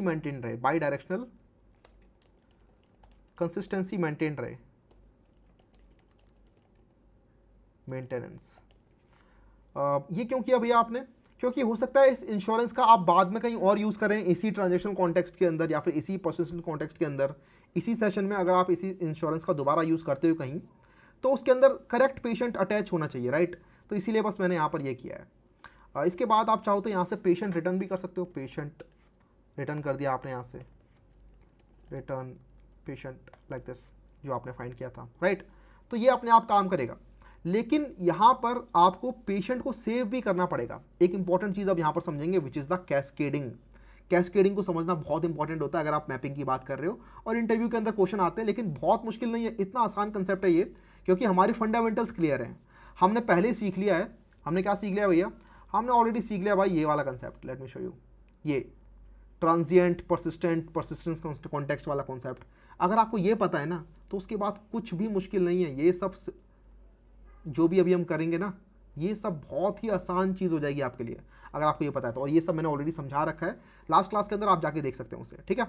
तो अभी क्या होगा, सपोज करो आपने यहाँ पर इंश्योरेंस लिया है ना, आप समझेंगे अच्छे से। ये इंश्योरेंस हो सकता है आपने बस न्यू करके क्रिएट कर दिया हो, पहली बार क्रिएट कर रहे हो आप, राइट। ये इंश्योरेंस हो सकता है डेटाबेस के अंदर परसिस्ट ना करता हो, this is in the transient state. तो ये इंश्योरेंस जो है अभी फिलहाल ट्रांजिएंट स्टेट के अंदर है। आपने क्या किया, पहले patient dot find by ID किया, आपने पेशेंट को परसिस्टेंट स्टेट में डाल दिया, पेशेंट परसिस्टेंट स्टेट में है। लेकिन अब मैं चाहता हूँ इसी पेशेंट के साथ काम हो मेरा, मैं चाहता हूँ कि परसिस्टेंस कॉन्टेक्स्ट यही रहे, मेरा परसिस्टेंट कॉन्टेक्स्ट यही रहे। तो उसके लिए मुझे ट्रांजैक्शनल सेशन एक स्टार्ट करना पड़ेगा, राइट, तभी मेरा परसिस्टेंट कॉन्टेक्स्ट यही रहेगा। तो उसके लिए आप यहाँ पे आओगे @ट्रांजेक्शनल लगा दोगे, @ट्रांजेक्शनल लाइक दिस। इससे क्या हुआ कि आपके अब यहाँ पे एक ट्रांजेक्शन स्टार्ट हो गई है, या तो सारे के सारे ऑपरेशन परफॉर्म होंगे या फिर एक भी ऑपरेशन परफॉर्म नहीं होगा और रोल बैक हो जाएगा आपका ऑपरेशन, ठीक है। तो यहाँ पर हमने पेशेंट को ले लिया। अब पेशेंट अभी मेरा परसिस्टेंस कॉन्टेक्स्ट के अंदर है, राइट। उसके बाद मैंने इसी पेशेंट के अंदर इंश्योरेंस सेट कर दिया इस तरीके से। अब मैंने अपने पेशेंट को डर्टी कर दिया है, राइट। पेशेंट पहले ऐसा था, डेटाबेस से जब आया था, अब मैंने पेशेंट को डर्टी कर दिया, पेशेंट के अंदर इंश्योरेंस फील्ड को अपडेट कर दिया, पेशेंट हैज़ बीन डर्टीड। और उसके बाद ये मैंने कर दिया, इसकी ज़रूरत है नहीं वैसे ये लाइन लिखने की, लेकिन ये बस बाई डायरेक्शनल कंसिस्टेंसी मेंटेन करने के लिए होती है। आप चाहो तो इस लाइन को इग्नोर भी कर सकते हो, क्योंकि सारा का सारा काम ये लाइन कर रही होगी। अगर आपने इंश्योरेंस बनाया भी नहीं है अभी आपका इंश्योरेंस डेटाबेस के अंदर सेव्ड भी नहीं है, तो भी अपने आप ये लाइन जो है ना, पहले इंश्योरेंस को डेटाबेस में सेव करेगी और उसके बाद उस इंश्योरेंस की आईडी को यहाँ पर अटैच भी कर देगी। How cool is that. ये अपने आप होगा, बिकॉज यहाँ पे ट्रांजेक्शनल कॉन्टेक्स्ट के अंदर है और आपने इसको डर्टी कर दिया है। तो जब आप इस फंक्शन से रिटर्न करोगे तो डर्टी चेकिंग होती है, राइट। ट्रांजेक्शनल कॉन्टेक्स्ट के अंदर हो तो डर्टी चेकिंग होती है। तो अपने आप चेक किया जाएगा कि क्या पेशेंट डर्टी हो चुका है। हाँ भाई, मेरा ट्रांजेक्शन मेरा जो कॉन्टेक्स्ट के अंदर पेशेंट है ना, परसिस्टेंट कॉन्टेक्स्ट के अंदर जो मेरा पेशेंट है वो अब डर्टी हो चुका है। तो एक काम करो, ये जिस पर भी डिपेंडेंट है, जो भी फील्ड है, जैसे कि इंश्योरेंस फील्ड है, तो उस इंश्योरेंस फील्ड को ढूंढो। अगर ऑलरेडी है तो नहीं है कोई बात नहीं, इंश्योरेंस को बनाओ पहले। तो इस इंश्योरेंस फील्ड को पहले बनाया जाएगा डेटाबेस के अंदर, और उसके बाद अपडेशन की कॉल चली जाएगी, अपने आप ही पेशेंट को अपडेट कर दिया जाएगा। अगर आपको मेरे पे यकीन नहीं हो रहा तो मैं let me show you what I mean. अब हम क्या करते हैं, इसे टेस्ट करते हैं। टेस्ट करने के लिए इसको मैं यहीं पे ओपन कर लेता हूँ। Let's create a new test file, right. अभी सब कुछ दूध का दूध और पानी का पानी हो जाएगा। And this is a very interesting concept, insurance tests. यहाँ पर हम इंश्योरेंस के टेस्ट लिख रहे होंगे, उसके लिए हमें स्प्रिंग बूट टेस्ट एनोटेशन यहाँ पर लगानी होगी, और उसके बाद हम यहाँ पर अपने टेस्ट लिख सकते हैं। For example this one, public void test insurance. तो हम यहाँ पर क्या करेंगे, सबसे पहले एक इंश्योरेंस बनाते हैं। इंश्योरेंस का एक ऑब्जेक्ट बनाऊंगा बेसिकली मैं, जो कि हीप मेमोरी के अंदर होगा। That would be in the transient state, database के अंदर नहीं गया ये। Insurance equals to new insurance करके बना सकते हैं, या फिर आप इंश्योरेंस में जा सकते हैं और इसको बोल सकते हैं कि भाई बिल्डर पैटर्न यूज़ करने लग जाओ। ये बिल्डर पैटर्न भी आपका लॉम्बॉक्स से आ रहा है, ठीक है। और बिल्डर पैटर्न बेसिकली ऑब्जेक्ट को क्रिएट करने का एक तरीका है कि आप न्यू कीवर्ड की हेल्प से ऑब्जेक्ट क्रिएट ना करो, अदरवाइज आपको कंस्ट्रक्टर याद रखना पड़ेगा कि कंस्ट्रक्टर के अंदर कौन कौन से फील्ड्स हैं, कैसे वो फील्ड्स काम करते हैं। तो अगर आपको इन सब चीज़ों का ध्यान नहीं रखना तो you can just use this builder pattern, और इससे आपको ना बहुत सारे बिल्डर मेथड मिल जाते हैं आपके इंश्योरेंस के अंदर। तो अब मैं इंश्योरेंस का ऑब्जेक्ट ऐसे नहीं बनाऊंगा, बना सकता था मैं, लेकिन अब मैं ऐसे बनाऊंगा, इंश्योरेंस डॉट बिल्डर, और फिर मैं यहाँ पे बताऊंगा इंश्योरेंस के अंदर पॉलिसी नंबर क्या है। For example this is HDFC_1234, ये पॉलिसी नंबर हो गया, राइट। इसके अंदर मैंने बता दिया प्रोवाइडर कौन है, तो HDFC बैंक हो गया, राइट। इसके अंदर मैंने बता दिया कि वैलिड अंटिल कब तक है, तो आप यहाँ पे लोकल डेट बता सकते हो, लोकल डेट डॉट ऑफ, और यहाँ पे आपने ईयर बता दिया कि कब तक वैलिड है, तो 2030 तक वैलिड मान लेते हैं, 12/12 लाइक दिस। और उसके बाद आपको बस बिल्ड पे क्लिक करना है और ये अपने आप ही एक इंश्योरेंस का इंस्टेंस बना देगा आपके लिए, ठीक है। तो हमने इंश्योरेंस के अंदर ये policy number, provider, valid until fill कर दिया है। मैंने अभी तक पेशेंट नहीं डाला है, मैंने अभी तक आईडी भी नहीं डाली है, राइट, और मैंने क्रिएटेड ऐड भी नहीं डाला। ये सब कुछ अपने आप ही जनरेट होगा मेरे लिए। देखते हैं कैसे। हमारा इंश्योरेंस रेडी है यहाँ पर, है ना। अभी तक ये डेटाबेस में सेव नहीं है। अब मैं क्या करूँगा, अब मैं यहाँ पे कॉल करूँगा वो जो सर्विस के अंदर मैंने मेथड बनाया था। तो उसके लिए पहले सर्विस को इंजेक्ट करेंगे, autowired private insurance service, और उस इंश्योरेंस सर्विस का मेथड कॉल कर दो, insurance service dot assign insurance to patient. Insurance हमारा ये हो गया, और पेशेंट आईडी मैं लेट्स से 1 डाल देता हूँ यहाँ पे, ठीक है। बस इतना सा काम किया मैंने, और यहाँ से हमें एक पेशेंट भी मिल जाएगा, पेशेंट इक्वल्स टू दिस। आप चाहो तो इस पेशेंट को प्रिंट कर सकते हो। अब जरा इसे चला के देखते हैं क्या होता है, और keep a close look at the hibernate log, क्योंकि वो बहुत ही इंपॉर्टेंट कंसेप्ट आपके लिए रहने वाले हैं अब। तो सबसे पहले तो ये, क्योंकि स्प्रिंग बूट टेस्ट लिखा है इसलिए स्प्रिंग बूट एप्लीकेशन रन होगा, और उसके बाद मुझे कुछ एरर्स मिल गए हैं यहाँ पे, because this dot patient repository is null. यहाँ पर एक चीज़ ध्यान रखने वाली है कि since this is a required args constructor, तो आपको इनको रिक्वायर्ड आर्गुमेंट बनाना भी पड़ेगा by adding a final keyword which is oversight from my end, sorry for that. तो जब भी रिक्वायर्ड आर्ग्स कंस्ट्रक्टर लिख रहे हो तो उसको रिक्वायर्ड आर्गुमेंट बनाना भी पड़ेगा with this final, and now इसका एक रिक्वायर्ड आर्गुमेंट कंस्ट्रक्टर बनेगा, ठीक है, इसीलिए वो एरर आ रहा था नल पॉइंटर एक्सेप्शन, बिकॉज वो इंजेक्ट ही नहीं हो रहा था ठीक से। अब इसे रन करते हैं दोबारा से and let's see what happens. Finally एक एरर जो कि मैं देखना चाहता था, और ये एरर कह रहा है कि persistence instance references an unsaved transient instance of insurance. ये कहना चाह रहा है कि भाई आप एक अनसेव्ड इंश्योरेंस को एक्सेस करके उसको सेट करना चाह रहे हो यहाँ पे, ये तो हम अलाउ नहीं करेंगे। तो अभी तक आपका इंश्योरेंस सेव नहीं हुआ है। इंश्योरेंस क्यों नहीं सेव हुआ? आपने तो बोला था भैया ट्रांजेक्शनल कॉन्टेक्स्ट के अंदर है तो पहले इंश्योरेंस सेव होगा, उसके बाद पेशेंट के अंदर उसको ऐड किया जाएगा। ऐसा क्यों नहीं हुआ? मैं बोलूँगा यहीं पर कैस्केडिंग काम में आती है। हमने यहाँ पर प्रॉपर कैस्केडिंग रूल्स डिफाइन नहीं किए हुए हैं। कैस्केडिंग का मतलब होता है कि जब पेरेंट एंटिटी के साथ कुछ भी हो रहा है तो चाइल्ड एंटिटी कैसे परफॉर्म करनी चाहिए, चाइल्ड एंटिटी के साथ क्या होना चाहिए जब भी पेरेंट एंटिटी के साथ कुछ भी ऑपरेशन परफॉर्म होते हैं। तो अब जरा समझते हैं। यहाँ पर हमारे पास पेशेंट है ना, पेशेंट के अंदर मैंने इस तरीके से इंश्योरेंस डिफाइन कर रखा है यहाँ पर, है ना। पेशेंट के अंदर मैंने इस तरीके से इंश्योरेंस डिफाइन कर रखा है, और जब भी मैं पेशेंट के अंदर कुछ भी अपडेट ऑपरेशन करना चाहता हूँ तो मैं चाहता हूँ कि इंश्योरेंस के अंदर भी वो ऑपरेशन परफॉर्म हो जाए, उनके अंदर वो प्रोपगेट हो जाए वो चेंजेस। तो यहाँ पर हम कैस्केड में डिफाइन करेंगे कि क्या ऑपरेशन आपको प्रोपगेट करने हैं। तो आप अगर कैस्केड के अंदर जाओगे तो यू हैव कैस्केड टाइप्स, और डिफरेंट टाइप के कैस्केड टाइप होते हैं लाइक ऑल, परसिस्ट, मर्ज, रिमूव, रिफ्रेश, डिटैच। ये बेसिकली बोल रहे हैं कि जब आप अपने पेरेंट के अंदर, पेरेंट कौन है? पेरेंट हो गया पेशेंट। जब आप अपने पेशेंट के अंदर रिमूव ऑपरेशन परफॉर्म करते हो तो क्या आप चाहते हो इंश्योरेंस अपने आप रिमूव हो जाए? क्या जब आप पेरेंट के अंदर सेव ऑपरेशन परफॉर्म करते हो तो आप चाहते हो चाइल्ड ऑपरेशन के अंदर अपने आप सेव ऑपरेशन परफॉर्म हो जाए? ये सब चीज़ें, ठीक है।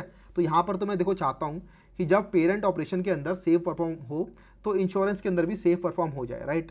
तो इसलिए यहाँ पर अगर मैं कैस्केड टाइप डॉट मर्ज कर देता हूँ तो वो यहाँ पर काम में आएगा मुझे। देखो कैस्केड टाइप के अंदर दो टाइप हैं, मर्ज और परसिस्ट। मैं यहाँ पर दोनों ही लिख लेता हूँ, कैस्केड टाइप डॉट परसिस्ट।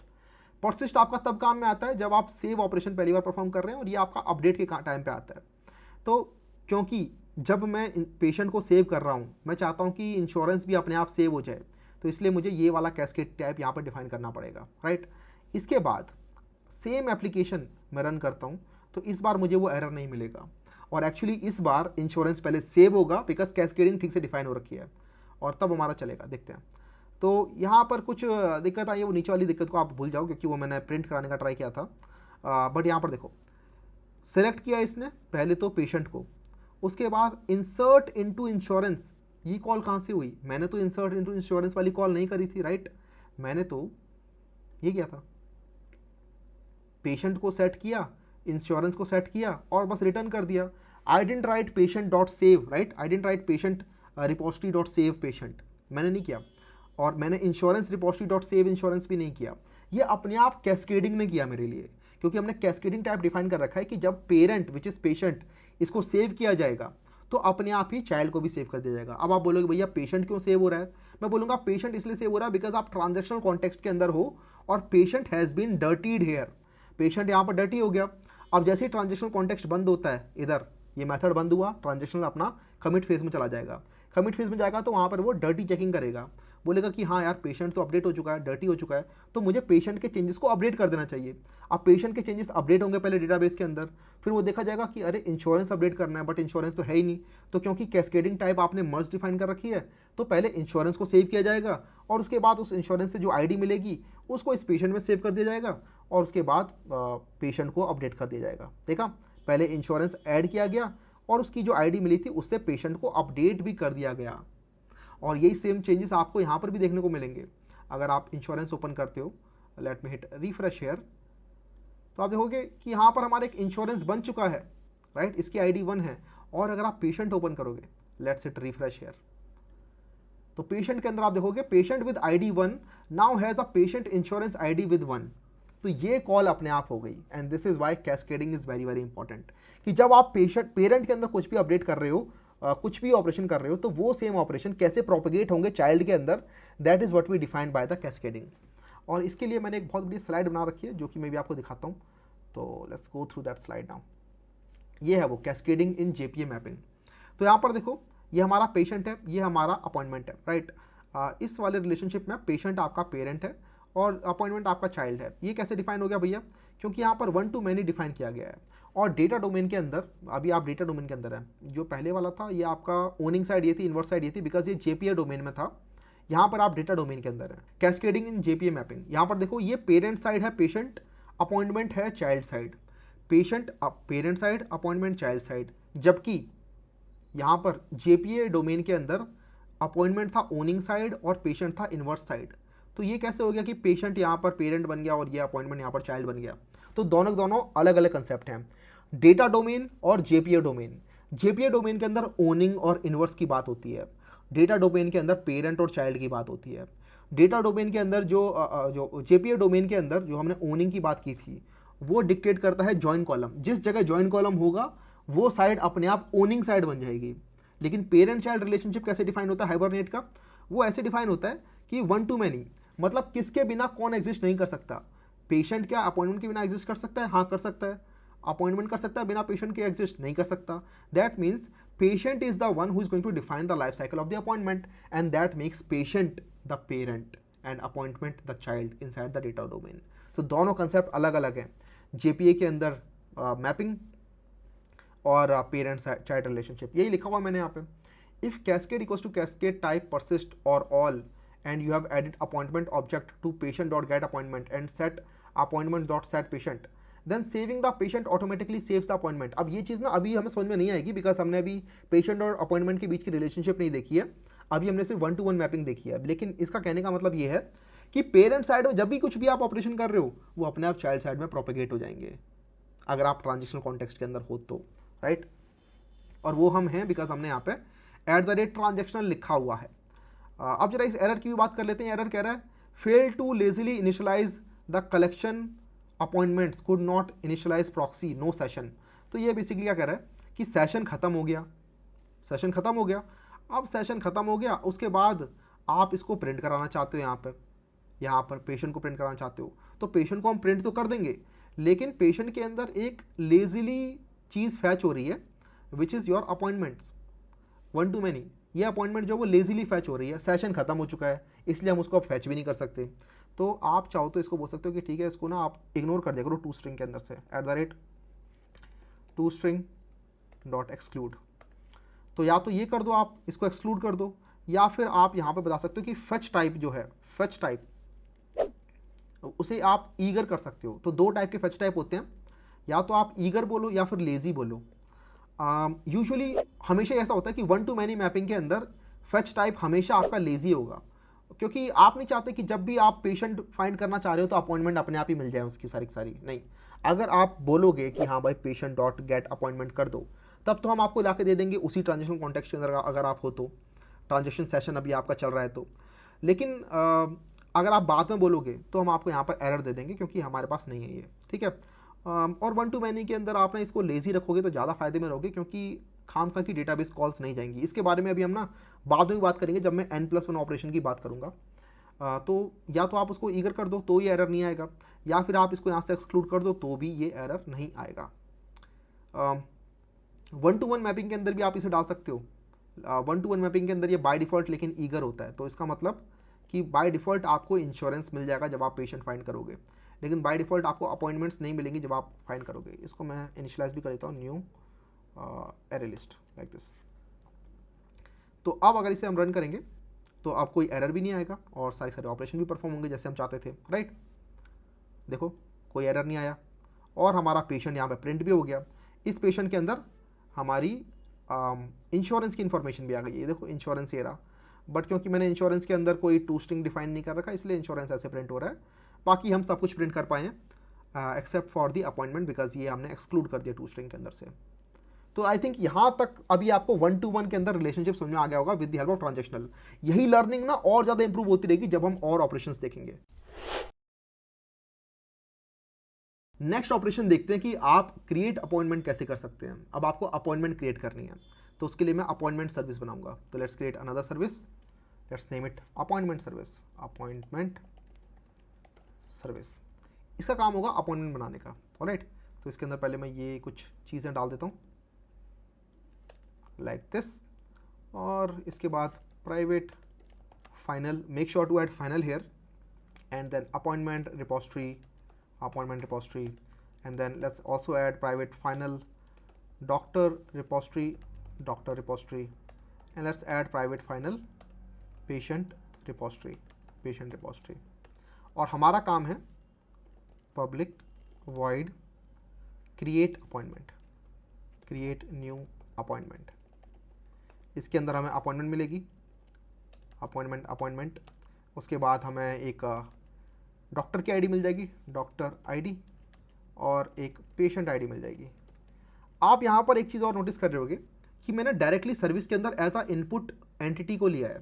अब अगर हम यहाँ पर रेस्ट एपीआई बना रहे होते तो हम यहाँ पर डीटीओ को इनपुट लेते, जो कि मैंने आपको सिखाया भी था रेस्ट एपीआई के अंदर कि हमें डीटीओ इनपुट लेना चाहिए और डीटीओ ही आउटपुट करना चाहिए सर्विस लेयर से. बट यहाँ पर मैं आपको एपीआई बनाना नहीं दिखा रहा हूँ, राइट. मैं आपको रेस्ट एपीआई वगैरह बनाना नहीं दिखा रहा, बिकॉज वो ऑलरेडी हम देख चुके हैं. The basic concern of this lecture is to teach you all about spring data JPA, how that works, how cascading works, right. All this magic database के साथ कैसे बात करते हैं. बाकी इसके ऊपर रेस्ट एपीआई बनाना तो बहुत ही आसान काम है. इसके ऊपर एक और लेयर लगानी है, कंट्रोलर बनाने हैं, एपीआई बन जाएगी, राइट. बट ये ऑपरेशन होते हैं जो कि बहुत इंपॉर्टेंट होते हैं और इंटरव्यूज़ के अंदर उनको यही पूछने होते हैं आपसे. तो अपॉइंटमेंट हमारे पास है, हमें डॉक्टर आईडी और पेशेंट आईडी मिल चुका है, तो इनके थ्रू हम पहले डॉक्टर फाइंड कर लेते हैं. Doctor equals to doctor repository dot find by ID. इसमें डॉक्टर आईडी पास कर देंगे और else throw like this. Similar to that हम पेशेंट फाइंड कर लेते हैं, patient equals to patient repository dot find by ID, और यहाँ पेशेंट आईडी पास कर देंगे, पेशेंट आईडी और एल्स थ्रो. हमें डॉक्टर और पेशेंट मिल चुके हैं. उसके बाद हम नई अपॉइंटमेंट बना रहे हैं, तो इसका मतलब ये अपॉइंटमेंट जो है वो डेटाबेस के अंदर सेव नहीं होगी. और अगर डेटाबेस के अंदर ये सेव्ड है तब तो बहुत गलत काम आप कुछ कर रहे हो, ठीक है. क्योंकि अपॉइंटमेंट जो है वो बिना डॉक्टर और पेशेंट के बन ही नहीं सकती है, और आप नई अपॉइंटमेंट बना रहे हो, आप पुरानी अपॉइंटमेंट को अपडेट नहीं कर रहे हो.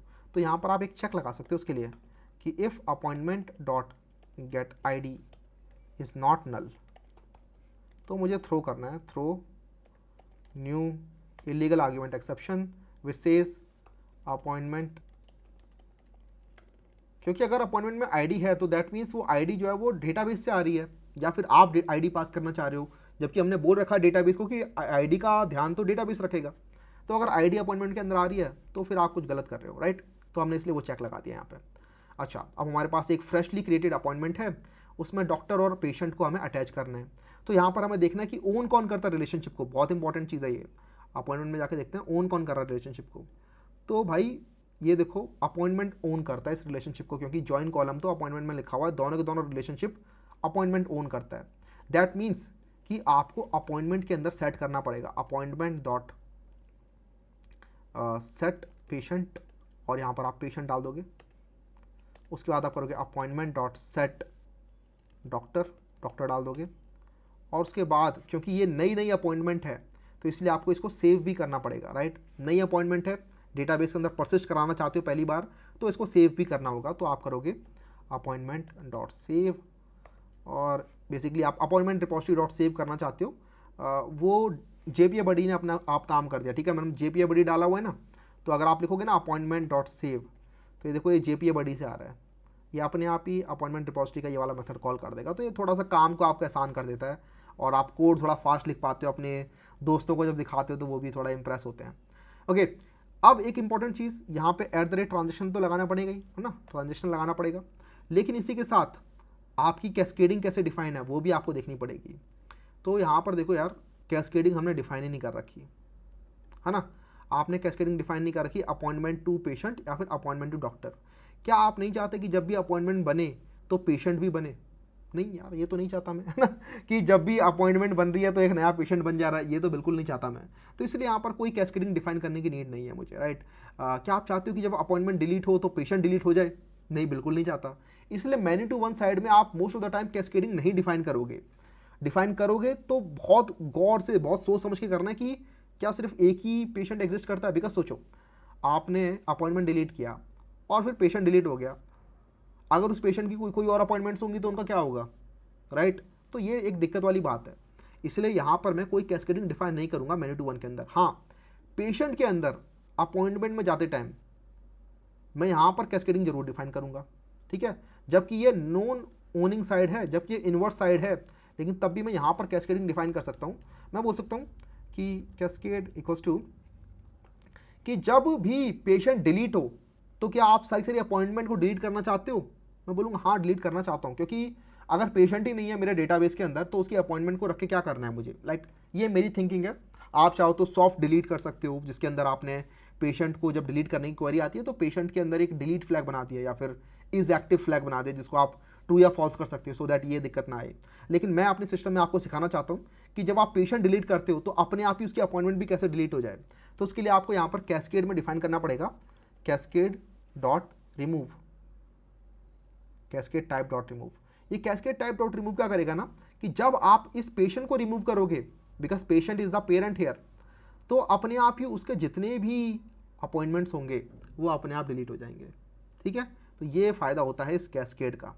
इसके अलावा रिमूव के अंदर तो एक और चीज़ होती है which is called orphan removal equals to true. Orphan removal by default false होता है, लेकिन मैंने अभी ऑर्फन रिमूवल को ट्रू कर दिया। इसका मतलब क्या है कि अगर मैं बोलता हूँ पेशेंट डॉट, सोचो अगर मैंने ये बोला, मैंने अभी बोला तो नहीं, लेकिन अगर मैंने बोला सपोज करो पेशेंट डॉट गेट अपॉइंटमेंट, यहाँ से मुझे सारी अपॉइंटमेंट मिल जाएंगी, डॉट रिमूव, कोई अपॉइंटमेंट मैंने रिमूव कर दिया यहाँ से।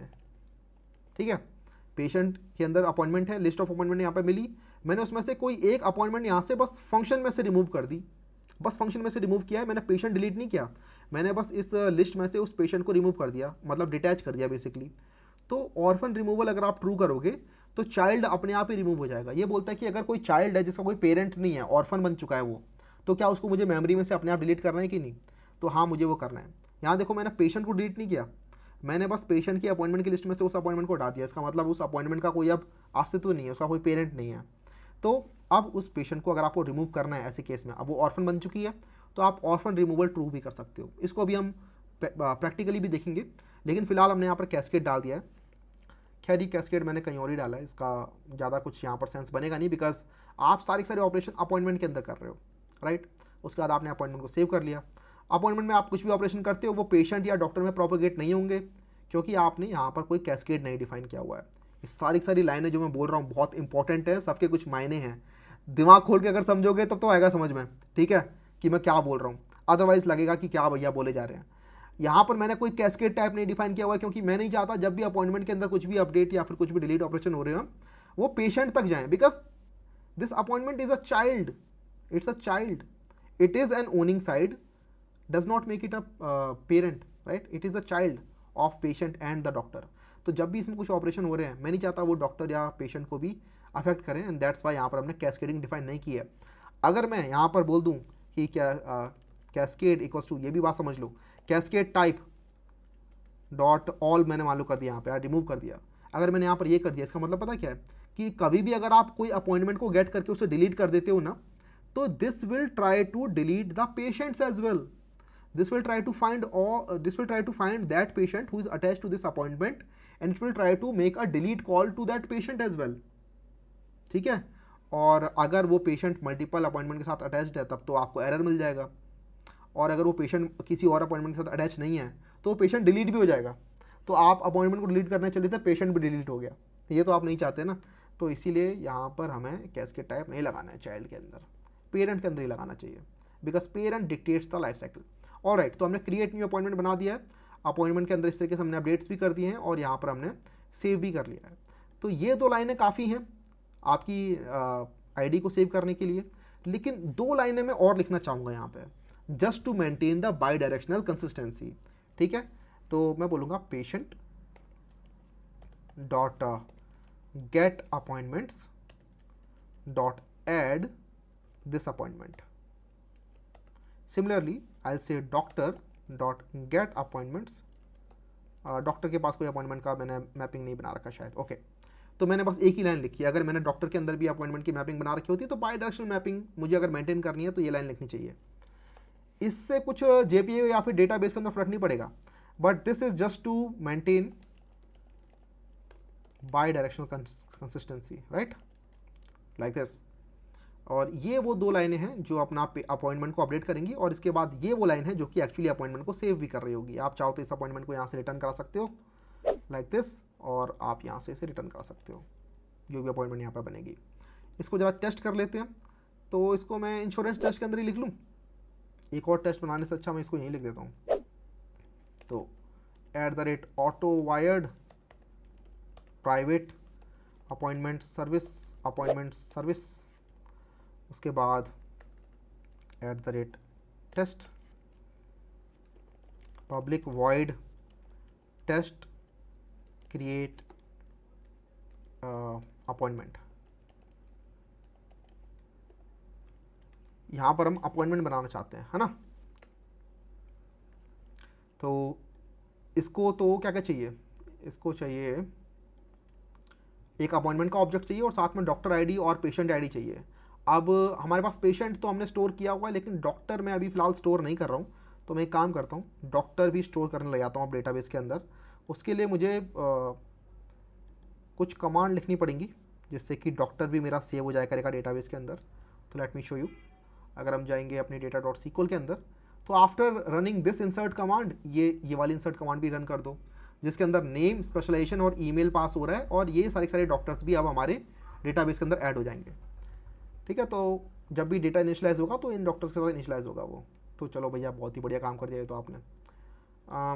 अब हम जाते हैं वापस यहाँ पे और let's create the appointment object. Appointment equals to appointment dot builder dot appointment time. यहाँ पर हम बताएंगे local date time dot of. अब यहाँ पर आप सपोज करो कल की अपॉइंटमेंट बताना चाहते हो या फिर 1 नवंबर की बताना चाहता हूँ मैं, सपोज करो। ठीक है, तो 2025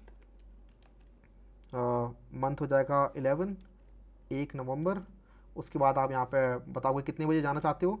तो यू कैन से कि ठीक है मैं 2 बजे आना चाहता हूँ दोपहर के। तो 14:00 and 0, not 00, I should say 0 only, like this.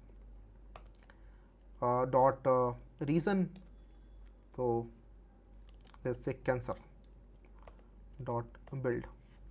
तो यहाँ पर हमारा अपॉइंटमेंट ऑब्जेक्ट जो है वो रेडी है। This is in the transient state, this is not saved in the database, right, that's fine.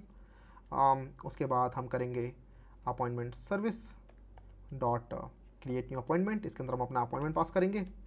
इसके अंदर हम अपना पेशेंट आईडी पास कर देते हैं। लेट्स से पेशेंट हो गया हमारा 2, जो चाहिए तो डॉक्टर है, डॉक्टर लेट्स से 1 है, पेशेंट लेट्स से 2 है। और ये भी हमें एक अपॉइंटमेंट ऑब्जेक्ट ला के देता है। लेट्स प्रिंट इट अपॉइंटमेंट, और I can do where new appointment is this, and I can do s out new appointment. तो ये अपने आप ही हमारी अपॉइंटमेंट को सेव कर देगा और प्रिंट भी कर देगा यहाँ पर। और अगर आप देखेंगे कि क्या ये अपॉइंटमेंट ठीक से प्रिंट करेगा कि नहीं, तो उसके लिए आप अपॉइंटमेंट में जाइए। ये सारे फील्ड तो अपने आप प्रिंट हो जाएंगे। लेकिन यहाँ पर लिखा है हमने मैनी टू वन। अब जब आप मैनी टू वन लिखते हो ना, तो इसके अंदर जो फेच टाइप होता है ये अपने आप ईगर होता है। ये देखो फेच टाइप ईगर है, तो ये अपने आप ही फेच कर लेगा पेशेंट को भी और ये अपने आप ही फेच कर लेगा डॉक्टर को भी। तो यहाँ पे कोई भी एरर आपको नहीं मिलेगा। ऑलराइट, तो लेट्स रन दिस टेस्ट। तो सबसे पहले डॉक्टर फाइंड किया गया, बिल्कुल सही बात है भाई, डॉक्टर फाइंड किया जा रहा है। उसके बाद पेशेंट फाइंड किया गया, बिल्कुल सही बात है भाई, पेशेंट फाइंड कर दिया जा रहा है। उसके बाद एक अपॉइंटमेंट ट्रांजिएंट ऑब्जेक्ट जो है उसी के अंदर पेशेंट और डॉक्टर को सेट किया गया, कोई बात नहीं। उसके बाद आपने सेव कर दिया अपॉइंटमेंट को, तो इसलिए इंसर्ट किया जा रहा है अपॉइंटमेंट के अंदर। Appointment time, doctor ID, patient ID, reason, ये सब पास कर दिया गया और आपका अपॉइंटमेंट सेव हो चुका है अब। और ये आपकी अपॉइंटमेंट सेव होने के बाद आउटपुट भी आ चुकी है। ठीक है, इसमें आप देख सकते हैं इसका पेशेंट ये है और डॉक्टर भी कहीं ना कहीं होगा, ये रहा डॉक्टर भी है। और इसको हम जाके देख सकते हैं अपने डेटाबेस के अंदर भी। अगर आप जाएंगे, let's hit refresh, let's go to the appointment, hit refresh here as well and open the data here, you would notice this is the appointment that we just created, right? इसी relationship के अंदर अगर आपको cascading को भी समझना है तो एक काम करते हैं, एक और मेथड बनाते हैं जिसका नाम होगा reassign appointment to a new doctor. Suppose करो आपने अपॉइंटमेंट बना रखी है किसी डॉक्टर के साथ, लेकिन ड्यू टू सम रीजन वो डॉक्टर नहीं आ पाया, तो हॉस्पिटल चाहता है कि वो रीअसाइन कर दे इसी अपॉइंटमेंट को किसी और डॉक्टर को। तो जरा देखते हैं वो कैसे काम करेगा। तो अगेन @transactional और public appointment reassign appointment to another doctor. इसके अंदर आप अपॉइंटमेंट आईडी ले लोगे, अपॉइंटमेंट आईडी, और साथ में आप डॉक्टर आईडी ले लोगे, राइट। तो आप अपनी अपॉइंटमेंट को इस डॉक्टर को अब असाइन करना चाहते हो, ये हमारी क्वेरी है। तो सबसे पहले तो हम वही काम करेंगे जो अभी तक करते आ रहे थे, दैट इज़ पहले अपॉइंटमेंट फाइंड करेंगे। Appointment equals to appointment repository dot find by ID, pass करेंगे अपॉइंटमेंट आईडी, अगर मिल गया तो ठीक है, और एल्स थ्रो, ये अपना थ्रो कर देगा, और एल्स थ्रो। और साथ में डॉक्टर भी फाइंड कर लेंगे कि ये जो नया डॉक्टर आप लेके आए हो क्या ये डॉक्टर एग्जिस्ट भी करता है, अगर नहीं करता तो यहीं से एक्सेप्शन थ्रो हो जाएगा और आप कुछ नहीं करोगे। सपोज करो हमें दोनों मिल गया, हमें अपॉइंटमेंट भी मिल गया, हमें डॉक्टर भी मिल गया। अब हमें इस अपॉइंटमेंट के अंदर ये नया डॉक्टर डालने हैं, तो हमें देखना है कि ओन कौन करता है रिलेशनशिप। हमें पता है अपॉइंटमेंट टू डॉक्टर का रिलेशनशिप तो अपॉइंटमेंट ओन करता है। तो all I have to do is just this, appointment dot set doctor to this new doctor, and that's it. I don't have to call the save operation again, नहीं, क्योंकि appointment जो है अभी भी आपका परसिस्टेंट स्टेट के अंदर है, राइट, परसिस्टेंट स्टेट के अंदर है, और आप ट्रांजेक्शनल कॉन्टेक्स्ट के अंदर हैं, राइट। मैं यहाँ से सिंपल अपॉइंटमेंट रिटर्न कर देता हूँ। हम अभी ट्रांजेक्शनल कॉन्टेक्स्ट के अंदर हैं। जैसे ही ट्रांजेक्शन खत्म होगा ये चेक करेगा कि क्या अपॉइंटमेंट डर्टी हो गया, क्या, हाँ अपॉइंटमेंट डर्टी हो गया बिकॉज उसके अंदर डॉक्टर चेंज हो गया है। तो ठीक है भाई, ये डॉक्टर जो है इसको अपॉइंटमेंट के साथ सेट कर दो, अपडेट क्वेरी कॉल कर दो, दैट्स इट। आपको यहाँ पर अपॉइंटमेंट डॉट सेव करने की जरूरत नहीं है। इतना करने के बाद आपको बाई डायरेक्शनल कंसिस्टेंसी भी मेंटेन करनी चाहिए। आपको देखना चाहिए क्या डॉक्टर टू अपॉइंटमेंट भी कोई रिलेशनशिप है, हमें दिख रहा है कोई रिलेशनशिप नहीं है, तो हमें बाई डायरेक्शनल कंसिस्टेंसी को मेंटेन करने की नीड नहीं है यहाँ पे। बट अगर सपोज करो होता, अगर सपोज करो डॉक्टर के अंदर अपॉइंटमेंट भी होता @ 1 to many mapped by doctor private list of appointments equals to new array list। ठीक है, तो यहाँ पे हमारा एक बाई डायरेक्शनल मैपिंग है फ्रॉम अपॉइंटमेंट टू डॉक्टर भी, और आप यहाँ पे जा देख सकते हैं, हाँ बिल्कुल सही बात है, मैपिंग है। तो अब अगर ऐसा है तो मुझे बाई डायरेक्शनल कंसिस्टेंसी भी मेंटेन करनी चाहिए। बेसिकली मुझे बोलना चाहिए कि ये जो नया डॉक्टर है इसके अंदर, क्योंकि ये डॉक्टर आपने अभी फिलहाल इस कॉन्टेक्स्ट में डाल दिया है, इस सेशन में आप यूज़ कर रहे हैं इस डॉक्टर को, तो अगर अभी आप यहाँ पे इस डॉक्टर को प्रिंट करेंगे ना, even after all this operation are done, तो भी आप देखेंगे इस डॉक्टर के अपॉइंटमेंट की लिस्ट में वो आएगा ही नहीं।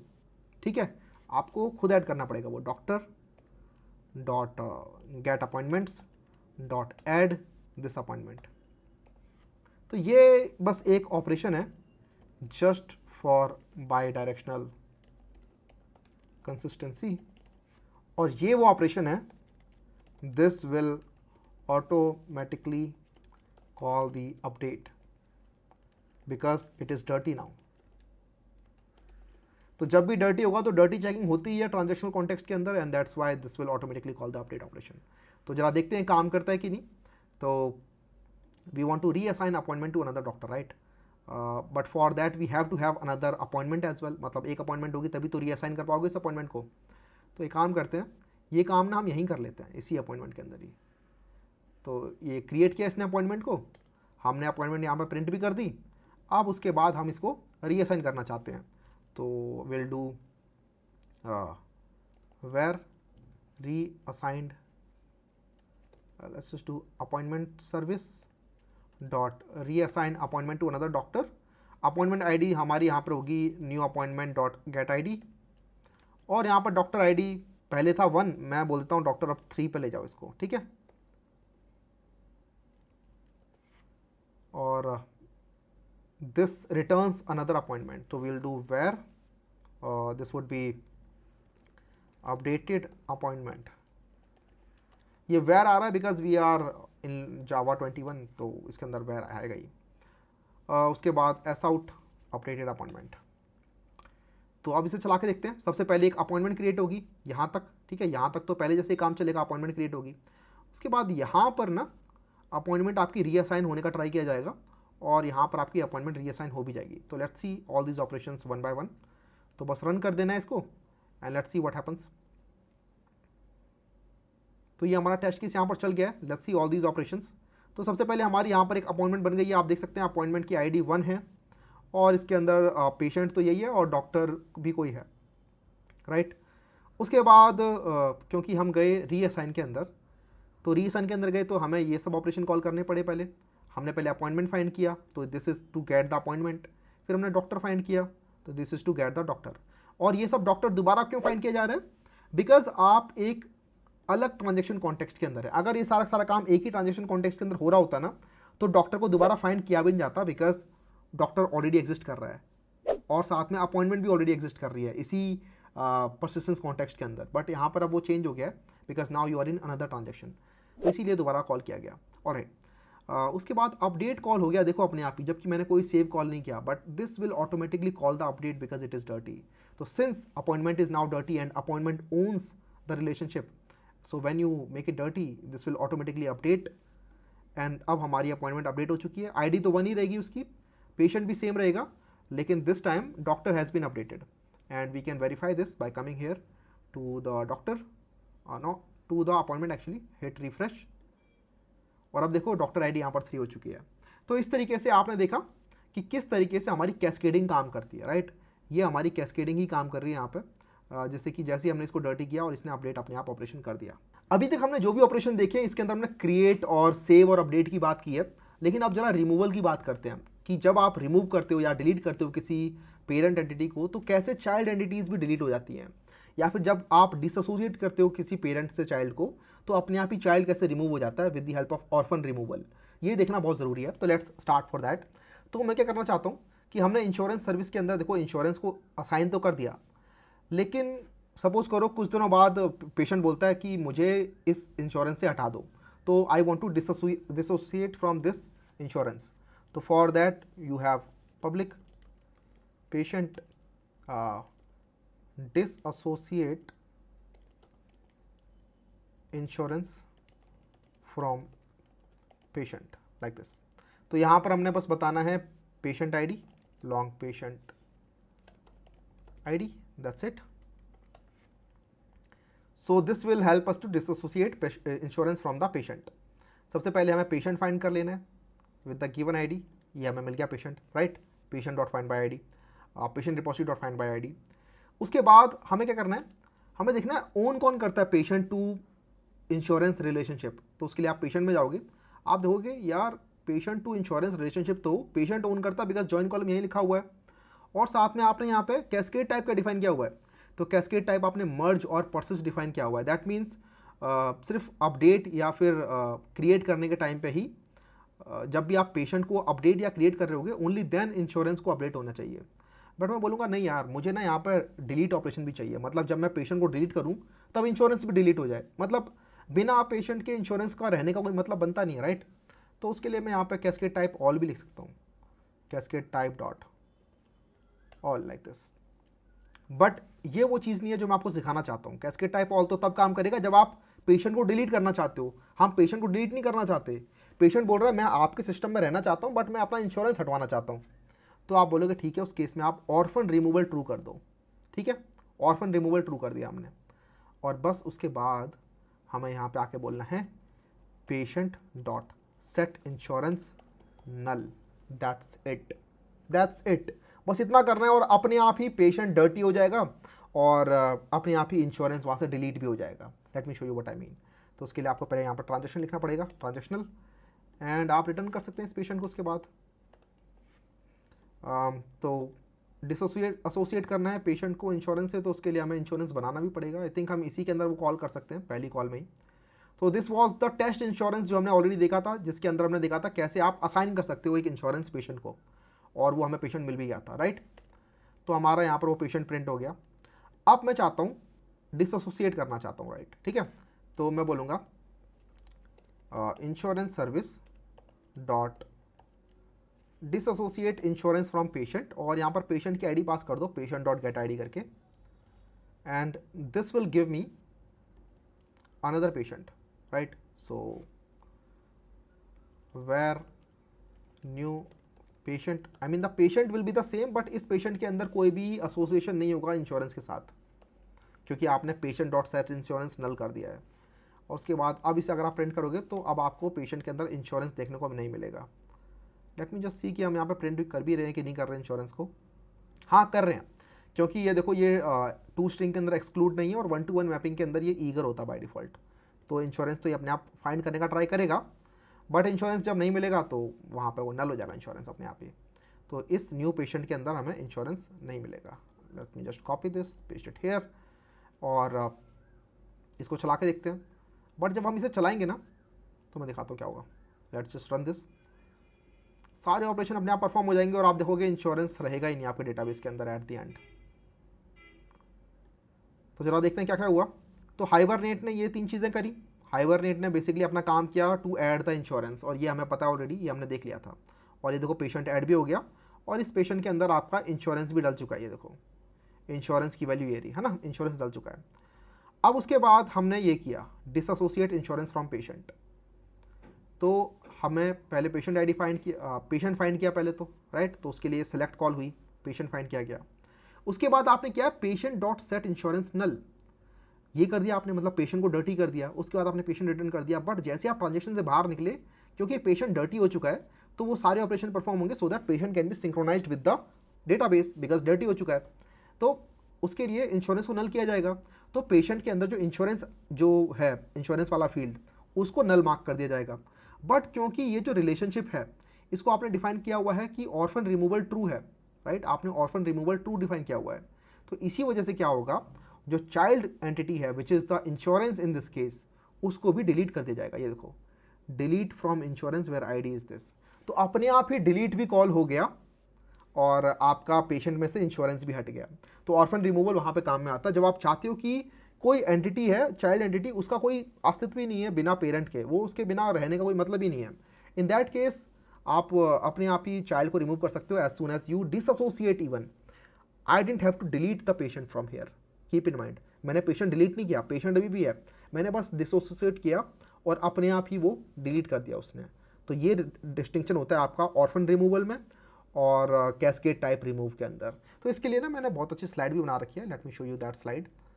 तो कैस्केडिंग इन जेपीए मैपिंग तो हमें समझ में आ गया होगा कि जब आप परसिस्ट करते हो तो सेव ऑपरेशन के दौरान, मर्ज करते हो तो अपडेट के दौरान, रिमूव करते हो तो डिलीट के दौरान, रिफ्रेश करते हो तो जब आप रिफ्रेश ऑपरेशन परफॉर्म करते हो बाय डूइंग एंटिटी मैनेजर और फ्लश, और डिटैच करते हो आप एंटिटी मैनेजर के और भी ऑपरेशन होता है to detach, and also this all के अंदर तो सब आ जाता है। तो ये आपके कैस्केडिंग के मेथड होते हैं। तो इन सब के दौरान आपका चाइल्ड ऑपरेशन भी सेम ऑपरेशन परफॉर्म करता है, वो कैस्केडिंग होता है। It is different from orphan removal. Orphan removal is triggered when in your 1-to-1 relationship, जो भी हमने देखा 1-to-1 रिलेशनशिप था वो patient to insurance, when the reference is set to null और replaced with a new entity. अगर आप किसी न्यू इंश्योरेंस के साथ उसे अपडेट कर देते ना, तो भी तो वो ऑर्फन बन गया इंश्योरेंस, तो भी वो डिलीट हो जाएगा, क्योंकि आपने कोई नया इंश्योरेंस लगा दिया, आपने वो नल मार्क कर दिया, तो भी वो इंश्योरेंस जो है वो ऑर्फन हो गया, और उस केस में भी दोबारा से वो नल अपने आप ही डिलीट हो गया। ठीक है। तो when it triggers in 1-to-1 when the reference is set to null और replaced with a new entity. और 1-to-many के अंदर कैसे होता है, when an entity is remove from the collection. अगर आप किसी कलेक्शन में से किसी एंटिटी को रिमूव कर देते हो तो अपने आप ही चाइल्ड एंटिटी में से वो चला जाएगा। फॉर एग्जाम्पल ये सोचो, पेरेंट टू अपॉइंटमेंट आपका पेरेंट चाइल्ड रिलेशनशिप है, पेशेंट टू अपॉइंटमेंट आपका पेरेंट टू चाइल्ड रिलेशनशिप है, right. One patient can have multiple appointments. अगर मैं कर दूं patient dot get appointment dot remove one appointment, तो अगर मैंने ऑर्फन रिमूवल ट्रू किया हुआ है तो अपने आप ही वो अपॉइंटमेंट भी डिलीट हो जाएगी। ठीक है। और अगर मैं पेशेंट डिलीट कर देता हूँ और अगर मैंने कैस्केड टाइप डॉट रिमूव किया हुआ है तो पूरी की पूरी उसकी जितनी भी अपॉइंटमेंट होंगी वो भी डिलीट हो जाएंगी। ठीक है। तो इसीलिए इन दोनों में डिफरेंस है cascade orphan type orphan removal में और कैस्केड टाइप रिमूव में, कि cascade type remove deletes child entities only when parent is deleted, while orphan removal equals to true delete child entities when they are no longer referenced by the parent even if the parent remains in the database. And this is a very important interview questions, बहुत ज़्यादा पूछा जाता है इस question को। तो ये I think आप लोगों को अब समझ में आ गया होगा कि जब आप चाइल्ड को रिमूव करना चाहते हो even without deleting the parent then you need orphan removal, और जब आप चाहते हो कि चाइल्ड डिलीट हो जाए as soon as I delete the parent then in that case you would use cascade type dot remove. उसके बाद यूज केस यहाँ पर बताए रखे हैं। फिर ideal for relationship where the child entity has no meaning without the parent. ठीक है। For example an appointment without a doctor और अ पेशेंट और an insurance without the patient. ठीक है। तो ये सब चीज़ें हम आई थिंक एकदम अच्छे से दिमाग में घुस रही होंगी। इतना करने के बाद एक बहुत ही सिंपल सा आपको होमवर्क देता हूँ मैं यहाँ पर, जिससे कि आपकी कैस्केड टाइप की और ट्रांजेक्शनल की बहुत अच्छी नॉलेज बन जाएगी। कि just try to create 3 appointments, assign them to 1 patient and then try to delete that patient. आपने बनाया एक पेशेंट रामू उस रामू को 3 अपॉइंटमेंट असाइन करी एक एक करके, उसके बाद रामू को डिलीट कर दिया, और आप नोटिस करोगे कि अपने आप ही उस पेशेंट की सारी अपॉइंटमेंट भी डिलीट हो जाएंगी। क्यों हो जाएंगी डिलीट भैया? क्योंकि आप देखोगे यहाँ पर हमने लिखा हुआ है अपॉइंटमेंट के अंदर कैस्केड टाइप रिमूव। इसका मतलब जैसे ही आप लोग पेशेंट को रिमूव करोगे, उसके अंदर कैस्केड ऑपरेशन परफॉर्म होगा अपॉइंटमेंट के अंदर भी, और अपॉइंटमेंट के अंदर भी रिमूव ऑपरेशन परफॉर्म हो जाएंगे अपने आप। तो जैसे ही पेशेंट डिलीट, वैसे ही अपॉइंटमेंट भी डिलीट। ऑलराइट, तो ये आप ट्राई कर सकते हो खुद से। इसके बाद हम आगे बढ़ते हैं। अगर कुछ भी दिक्कत आती है ना आपको ये ट्राई करने में, तो just ask me in the comment section. या फिर आप एक और काम कर सकते हो, अगर आपको हमारी कम्युनिटी से जानना है कि कैसे काम कर रहा है, तो हमारा एक बहुत बढ़िया डाउट सेक्शन फॉरम होता है हमारे पेड कोर्स के अंदर, स्प्रिंग बूट 0 to 100 के अंदर, जहाँ पर ये सारे क्वेश्चन और जो भी आपके इंटरव्यू के अंदर क्वेश्चन आते हैं, इवन हमारे मेंटोर्स भी बहुत सारे सेशन ले रहे होते हैं, बहुत अच्छे से हेल्प की जाती है ये कॉन्सेप्ट्स, और इसके अलावा बहुत एडवांस कॉन्सेप्ट जैसे कि काफका, माइक्रो सर्विसेज, जो कि इंपॉर्टेंट होते हैं एक सॉफ्टवेयर इंजीनियर बनने के लिए in this day and age, वो सब चीज़ें आपको सिखाई जा रही हैं अलॉन्ग विद द डाउट्स। तो आप लोग आओ, उसके अंदर डेफिनेटली चेकआउट करो using the link in the description box. Spring boot 0 to 100 on coding shuttle, बहुत बढ़िया कोर्स है, बहुत बढ़िया डाउट सपोर्ट है, एंड नंबर 1 कोर्स है on the entire internet about the spring boot. ठीक है, तो अब जरा हम बात करते हैं फेच टाइप के बारे में। उसके लिए मैं एक काम करता हूँ, first of all I go to the data.sql, और यहाँ पर कुछ कमांड मैं लिख देता हूँ। This command will help me add appointment as well. तो इसके अंदर अपॉइंटमेंट टाइम डल जाएगा, रीजन डल जाएगा, डॉक्टर आईडी डल जाएगी, और पेशेंट आईडी भी डल जाएगी। ऑलराइट, और इसके बाद एक काम करते हैं, let's try to fetch all the patients. तो this is the patient test, इसके अंदर आके let's try to fetch all the patient. तो this is the patient repository dot find all, और उसके बाद यहाँ पर पेशेंट प्रिंट होते हैं, राइट। और यहाँ पर जब ये प्रिंट होते हैं, तो मैंने अपॉइंटमेंट को एक्सक्लूड किया हुआ है। अब मैं अपॉइंटमेंट को एक्सक्लूड नहीं करना चाहता, मैं क्या करना चाहता हूँ, मैं यहाँ पे बोलना चाहता हूँ fetch type, fetch equals to fetch type eager. तो ये अपने आप ही ईगरली इसको फाइंड करेगा, या तो आप ईगर लिख दो यहाँ पे, या फिर अगर आप जेसॉन के अंदर करते हो तो अपने आप ही वो डॉट अपॉइंटमेंट करके निकालने का ट्राई करेगा उसी सेशन के अंदर, है ना। तो खैर मैंने यहाँ पे ईगर कर दिया, तो ये अपने आप ही सारी अपॉइंटमेंट्स फाइंड करने का ट्राई करेगा एक एक करके। ऑलराइट, तो चलो देखते हैं क्या होता है। मैंने सारी अपॉइंटमेंट यहाँ पर प्रिंट कर दी इस तरीके से, और लेट्स रन दिस। अपॉइंटमेंट नहीं, पेशेंट प्रिंट कर दिए मैंने सारे। तो मुझे कुछ एरर मिल रहा है यहाँ पे, वैसे तो स्टैक ओवरफ्लो एरर मिल रहा है, बिकॉज पहले मैंने पेशेंट की अपॉइंटमेंट निकाली, और फिर अपॉइंटमेंट का दोबारा से पेशेंट निकाल रहा हूँ, फिर वो पेशेंट का अपॉइंटमेंट निकालेगा, तो ये तो दिक्कत हो जाएगी, राइट। तो यहाँ पर एक काम करते हैं, let's just add ignore here, तो टू स्ट्रिंग डॉट एक्सक्लूड। अगर आप जेसॉन के अंदर बात कर रहे हो तो मैं यहाँ पर डेफिनेटली जेसॉन इग्नोर लगाने का ट्राई करता, ठीक है। लेकिन क्योंकि अभी हम बस टू स्ट्रिंग की बात करें, इसलिए मैं टू स्ट्रिंग से एक्सक्लूड कर देता हूँ इसको। तो यहाँ से भी एक्सक्लूड कर देते हैं, और यहाँ से भी एक्सक्लूड कर देते हैं फिलहाल के लिए, and let's run this again. तो इस बार ये ठीक से रन हुआ है, और जरा देखते हैं कि हमने क्या किया है। तो मेरा काम था सारी पेशेंट्स को लेके आना, देखते हैं कितने पेशेंट्स हमारे पास। तो if you go to this table, hit refresh, go to the patient, आप देखोगे हमारे पास टोटल 5 पेशेंट्स हैं, है ना। अब देखो हुआ क्या, हमारे पास 5 पेशेंट हैं, इस क्वेरी ने सारे पेशेंट निकालने का ट्राई किया, बट उसके बाद बहुत सारी क्वेरीज हुई हैं। कितनी क्वेरी हुई हैं? 1 2 3 4 5 क्वेरी और हुई हैं उसके बाद, ठीक है। जितने हमारे पास पेशेंट थे उतनी ही क्वेरी दोबारा हुई हैं। क्यों हुई है वो क्वेरी? तो ताकि अपॉइंटमेंट निकाली जा सके सभी की, ठीक है। Left join with doctor where patient I D is this. तो बेसिकली हुआ क्या, जब आपने पेशेंट ट्राई किया फाइंड करने का, तो पेशेंट के अंदर क्योंकि आपने लिखा हुआ है कि जब पेशेंट फाइंड करो तो उसी टाइम पे आप अपॉइंटमेंट भी फाइंड कर लो उसकी, फेच टाइप आपने ईगर दिया हुआ यहाँ पे, और इसी वजह से एक एक करके यहाँ पर कॉल हो रही है just to get the appointment. तो पहले पेशेंट पे गए, उसकी अपॉइंटमेंट फाइंड की सारी, दूसरे पे गए, उसकी अपॉइंटमेंट फाइंड की, तीसरे पे गए, उसकी अपॉइंटमेंट फाइंड की। तो आपने बस एक क्वेरी की थी, उसके चक्कर में n+1 क्वेरीज हो गई। पहली क्वेरी तो हुई ही, उसके अलावा n क्वेरीज और हो गई। n वो है जो आपका रिजल्ट था पहली क्वेरी का, and this is called the n+1 problem. ये आपकी n+1 प्रॉब्लम होती है, और ये बहुत ही कॉमन है। अगर आप लोग पूरा का पूरा स्प्रिंग बूट और हाइबरनेट पे छोड़ देते हो अपनी क्वेरीज को, तो उस केस में ये बहुत ही बेकार अनऑप्टिमाइजेशन है, ठीक है। आप देख सकते हैं कि आपका कोड बहुत ही ज़्यादा अनऑप्टिमाइज्ड है, because it is making a lot of database calls. This is something that you would want to avoid. तो how can you avoid? Well, to avoid this is very simple. या तो आप appointment को लेके ही मत आओ जब आपको पेशेंट चाहिए, राइट। अगर आपको कभी पेशेंट चाहिए तो आप अपॉइंटमेंट को लेके ही मत आओ। That is the very basic solution. उसके लिए बस आपको यहाँ पर फेच टाइप के अंदर लिख देना है लेजी, और जब आप जेसॉन में रिटर्न कर रहे हो तो उस टाइम पर DTO वगैरह के अंदर लिख देना है @JSON इग्नोर। उससे भी आपका वो फील्ड जो है, अपॉइंटमेंट फील्ड जो है, वो ऑटो पॉपुलेट होने का ट्राई नहीं करेगा। लेकिन अगर आपको लेकिन तभी भी चाहिए, आपको चाहिए कि मुझे अपॉइंटमेंट भी चाहिए, जब भी मुझे पेशेंट निकल रहे हैं, मुझे सबकी अपॉइंटमेंट भी देखनी है सभी की, और लेकिन मुझे N+1 ऑपरेशन भी नहीं चाहिए, है ना, ऐसा केस हो सकता है कभी।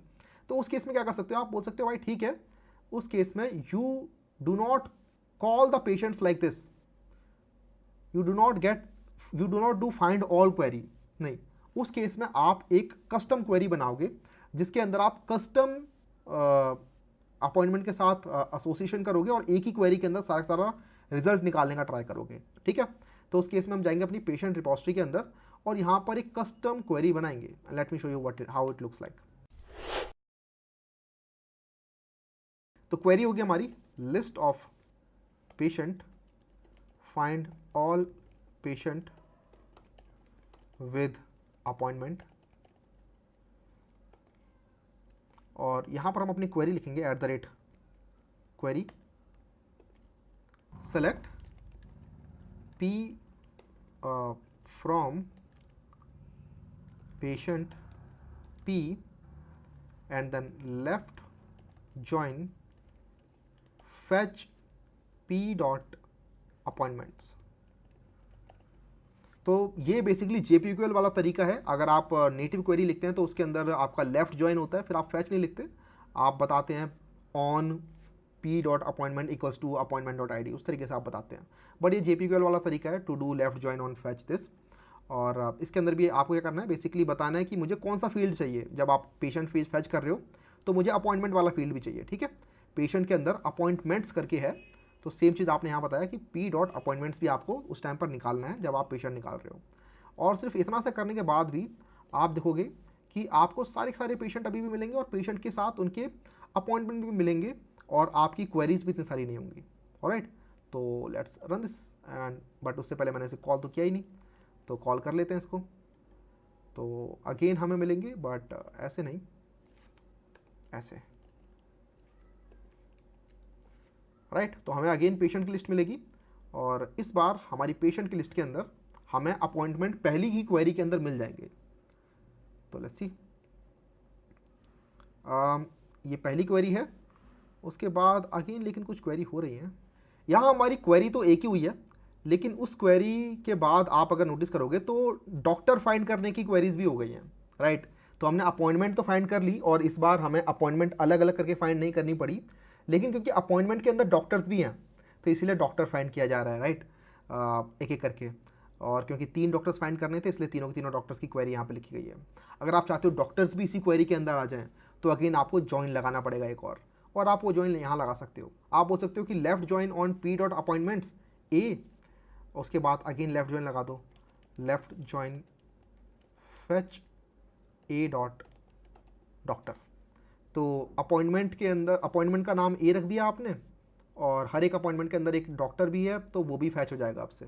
तो अब ये जो क्वेरी होगी वो सिंगल क्वेरी बनेगी। देखो इससे पहले जो क्वेरी बनी है उसके अंदर आपने लेफ्ट ज्वाइन किया है इसको अपॉइंटमेंट के साथ भी, लेफ्ट ज्वाइन ऑन अपॉइंटमेंट और ये ID के साथ, राइट। अब जो है वो लेफ्ट ज्वाइन करेगा डॉक्टर के साथ भी, तो 3 लेफ्ट ज्वाइन लगेंगे। और आपको ये भी बात समझनी होगी कि जितने ज़्यादा आप ज्वाइंस लगाते हो ना उतनी ही आपकी क्वेरी भी अनऑप्टिमाइज होती रहती है, n² n³ इस तरीके से। अब देखो क्वेरी तो सिंगल बनी है मेरी, लेकिन इसी एक क्वेरी के अंदर मुझे पेशेंट भी मिल गए, उनके कॉरस्पॉन्डिंग अपॉइंटमेंट भी मिल गई और उस अपॉइंटमेंट के अंदर डॉक्टर कौन है उसका इन्फॉर्मेशन भी मुझे यही मिल गया। आप देख सकते हो पेशेंट मिला, पेशेंट के अंदर पेशेंट की सारी इन्फॉर्मेशन है और पेशेंट के अंदर मुझे उसकी अपॉइंटमेंट की इन्फॉर्मेशन भी मिल गई है। देखो कि वो कौन सी अपॉइंटमेंट के अंदर है ये पेशेंट, ठीक है। और साथ में इसी अपॉइंटमेंट के अंदर मुझे डॉक्टर की इन्फॉर्मेशन भी मिल जाएगी। एक्चुअली वो मैं प्रिंट नहीं करा रहा हूँ, आई थिंक, हाँ ठीक है, वो प्रिंट नहीं करा रहा हूँ इसलिए वो मुझे यहाँ नहीं दिख रही है, लेकिन क्योंकि उनके अंदर फैच टाइप ईगर लिखा होता है तो वो ईगरली फैच करने का ट्राई करता है, राइट। अगर आप यहाँ जाएंगे अपॉइंटमेंट के अंदर, पेशेंट से अपॉइंटमेंट में जाने का ट्राई कीजिए और अपॉइंटमेंट से आप अगर डॉक्टर में जाएंगे तो ये डॉक्टर जो है ये अपने आप ही ईगरली ट्राई करता है इसको फाइंड करने का। तो आप क्या कर सकते हो कि यहाँ पे बोल सकते हो भाई कि फैच जो है वो ईगर कर लो, लेजी कर लो, sorry, fetch type dot lazy. तो by default many to one के अंदर ये ईगर होता है, इसीलिए वो ईगरली डॉक्टर को फाइंड करने का ट्राई कर रहा था।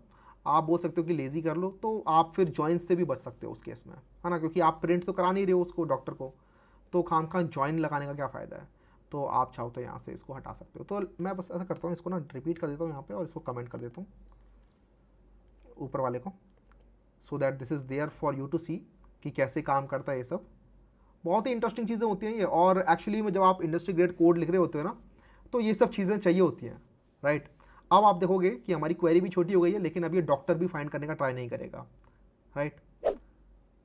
सिंगल क्वेरी, छोटी क्वेरी, ज़्यादा लूप्स भी नहीं लगेंगे, एन क्यूब से एन स्क्वायर बन जाएगी, और अब डॉक्टर भी फाइंड नहीं कर रही है, अपॉइंटमेंट फाइंड करके रुक जा रहा है, राइट, बिकॉज हमने ईगर कर दिया टाइप। और राइट, तो हमने बहुत सारे ऑपरेशन देखे, अभी हमने फेच टाइप देखा, उससे पहले हमने देखा कि कैस्केड टाइप कैसे काम करते हैं, मैपिंग के डिफरेंट डिफरेंट ऑपरेशंस देखे, पूरा का पूरा सेटअप किया इसको, और ये पूरा का पूरा हॉस्पिटल मैनेजमेंट सिस्टम हमने बनाने का ट्राई किया। तो yes, this was all from my side for spring data JPA. इसके बाद कोई भी स्टूडेंट होगा वो चैम्प बन के निकलेगा। Definitely consider sharing this video with your friends, और वीडियो पसंद आए तो definitely giving me a like, जिससे कि अप्रिशिएशन मिलती है तो अच्छा लगता है, और ज़्यादा बढ़िया बढ़िया कंटेंट बनाने का मन करता है आप लोगों के लिए, ठीक है। तो जाओ वीडियो कर दो, लाइक कर दो, चैनल को सब्सक्राइब करो, वीडियो को share, and I will see you in the next one. Bye bye.